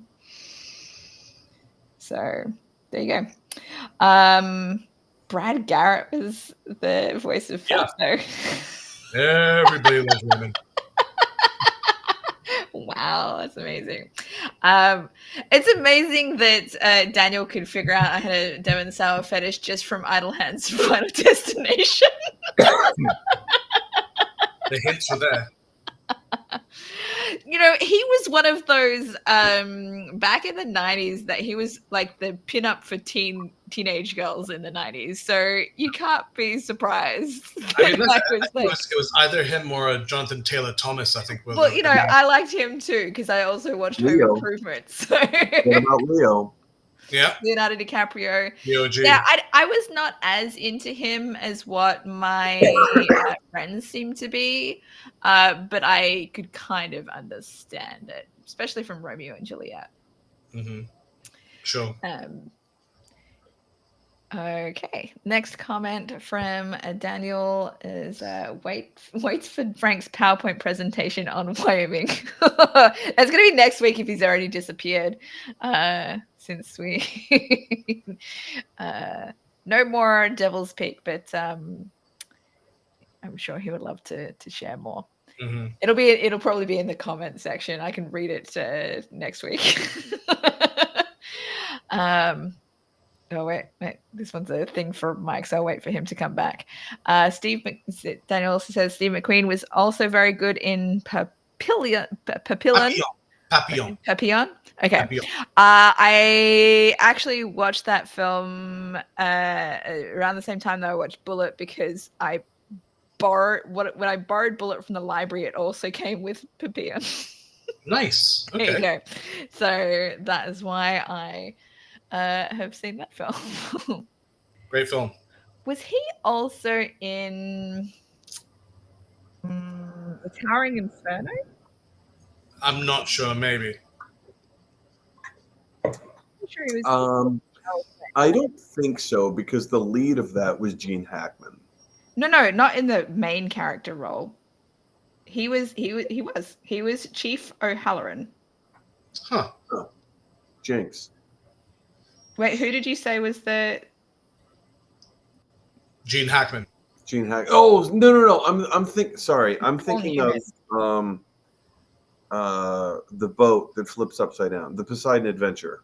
That's very different. That's what I'm thinking of. Well, it is and it isn't because it was a 1970s disaster movie. There you go. Okay, but Paul Newman was the main character in Towering Inferno. So yeah, I didn't know that Steve McQueen was in Towering Inferno when I rented it out or borrowed it from the library, and then I was like, oh, it's another Steve McQueen film. All right. Daniel says, I saw The Frighteners in the theater when it came out. Wow, that's pretty cool. 1997. Wow, that's I- dope.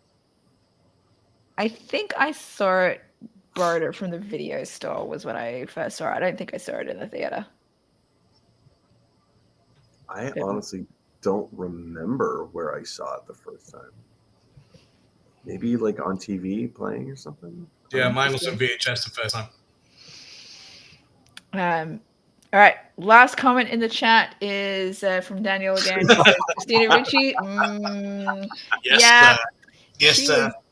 She was one of my girl crushes before I even knew I was bi. So I understand.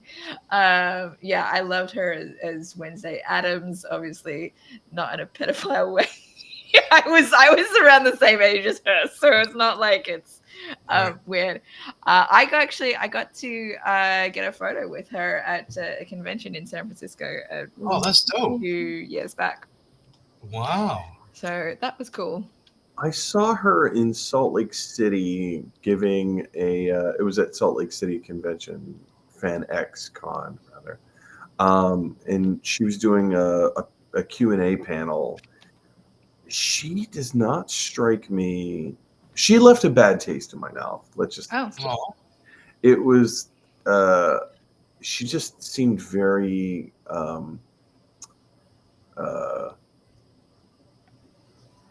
Standoffish, and I'm kind of better than everyone else. Kind of like this, like don't talk to me, kind of thing. I'm like, ew. I don't know. Like she didn't want to be there.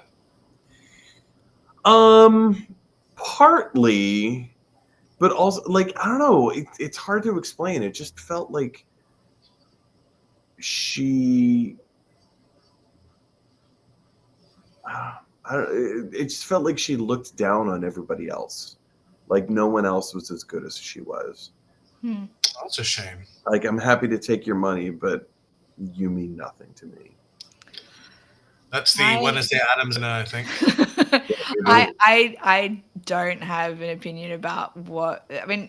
My experience with getting photos with celebrities at these kinds of events is I'm too shy to really say anything to anyone, so I don't have like very good examples of my expectations around them. I have good examples of when they have gone above and beyond my expectations. Like when I got a photo with the voices of Pinky and the Brain.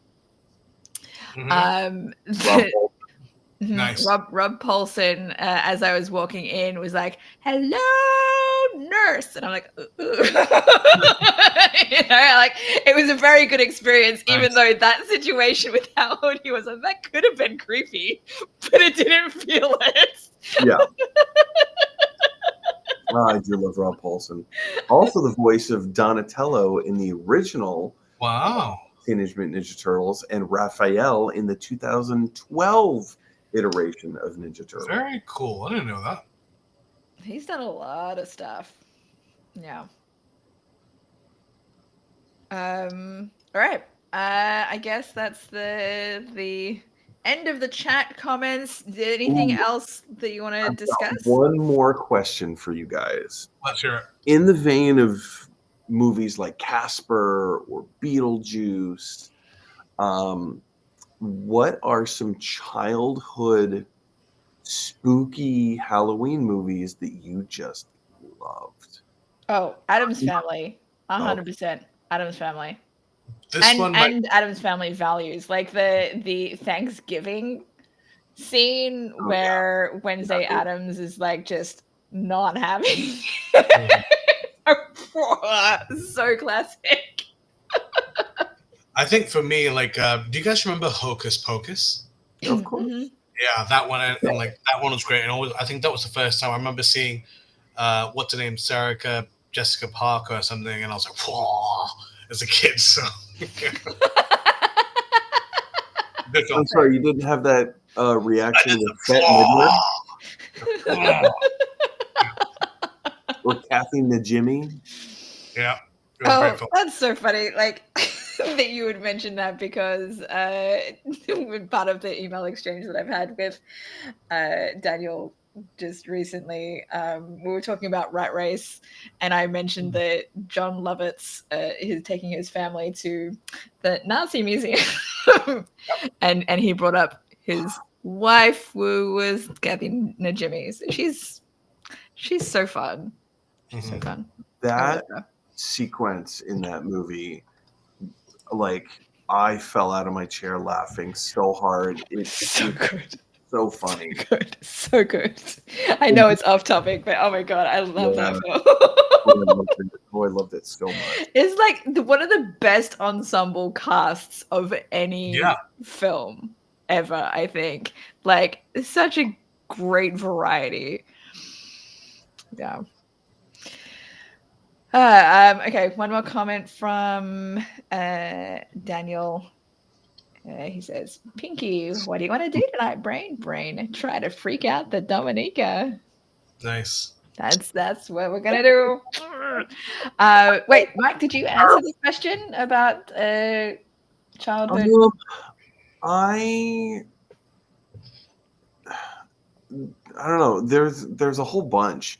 I remember there was a made-for-TV movie starring Judd Hirsch called The Night Dracula Saved Halloween, and it was it was specifically made for kids. It was a really corny, low budget, made for TV kind of movie, and it was like all the classic monsters getting together, and they had all been captured by this witch, and Dracula had to bust them out of jail and defeat the witch, and it was really really dumb. But I always loved that. There was a Disney made-for-TV movie called The Boogedy Man, and again, it's by It's a great title, right? The Boogedy Man, boogedy. And you watch it today because it's on Disney Plus. You watch it today and you're like, oh, this is like a garbage waste of film. Back in the day, I loved that movie because it scared me just enough. It legitimately scared me as a kid. But yeah, I really like that. But I would say Beetlejuice. I loved Beetlejuice. Yeah. When you mentioned the made-for-TV movie, that sparked another Devon Sawa movie memory. So I don't know if you're familiar with this film. It was a made-for-TV film called Night of the Twisters, and Devon Sawa is in that. He's basically he's the main character in that, and it is absolutely one of the best tornado films for sure. I've heard of it, but I've never seen it. Yeah, I again picked that up recently because I wanted to rewatch it. It's surprisingly hard to find. But I rewatched it after picking it up because I was like, I just want to make sure that it's good. And yeah, I enjoyed it still, so good stuff. All right, Daniel says, last comment, I swear, just to say good night, lady and gents, and Frank. Well, Daniel, one last message to you, sir. This is my last episode. Yeah, I was going to say we need to say goodbye because Mike is going to be too occupied to continue on with us for some time. Yep. Baby's coming along, but it has been a blast having you with us, Mike. I mean, we've been doing this for almost a year now. Next month is going to be our year anniversary of doing the Real Talk live stream, even though it wasn't called that in November of last year, but that's when it started. I'm hoping that I think Sharad and I can probably do an anniversary show next month for that Cool. at some point. We are up to episode 47, which we'll do on Saturday nights this week in US time zones. Sunday morning if you're in Asia Pacific, because like Sharad is.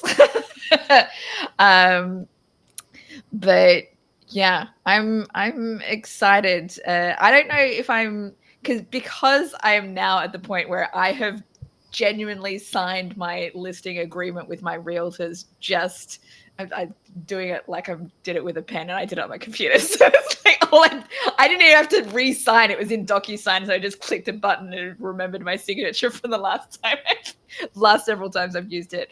But yeah, so I don't know how much longer I'll be doing it for, because there's clearly going to be a transition period between when I have to leave the country and relocate. But I will still stream whenever possible, hopefully.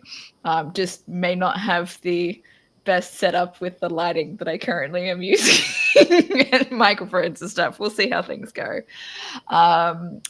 And Daniel lied. He has one more comment for us. He says, "Congrats on the little one, Mike." Okay, that's the last message. Yeah. Well. Thank you.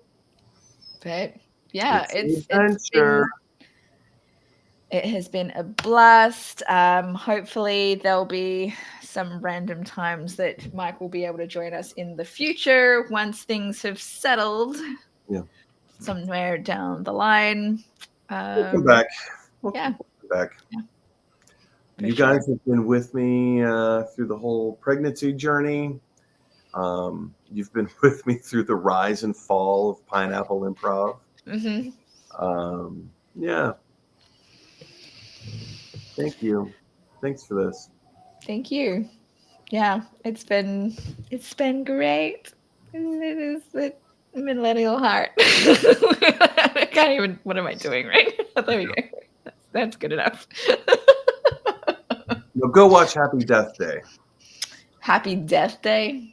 Oh yeah, that's the other film, Nightmare Before Christmas, which is also a Christmas movie, not just a Halloween movie, but also another classic for me. That one and Addams Family stuff.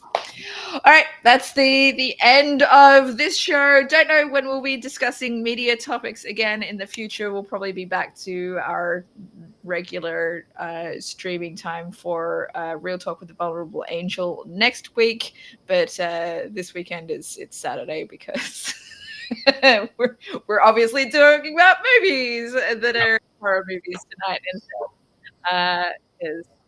it's always great to have Mike to discuss movies.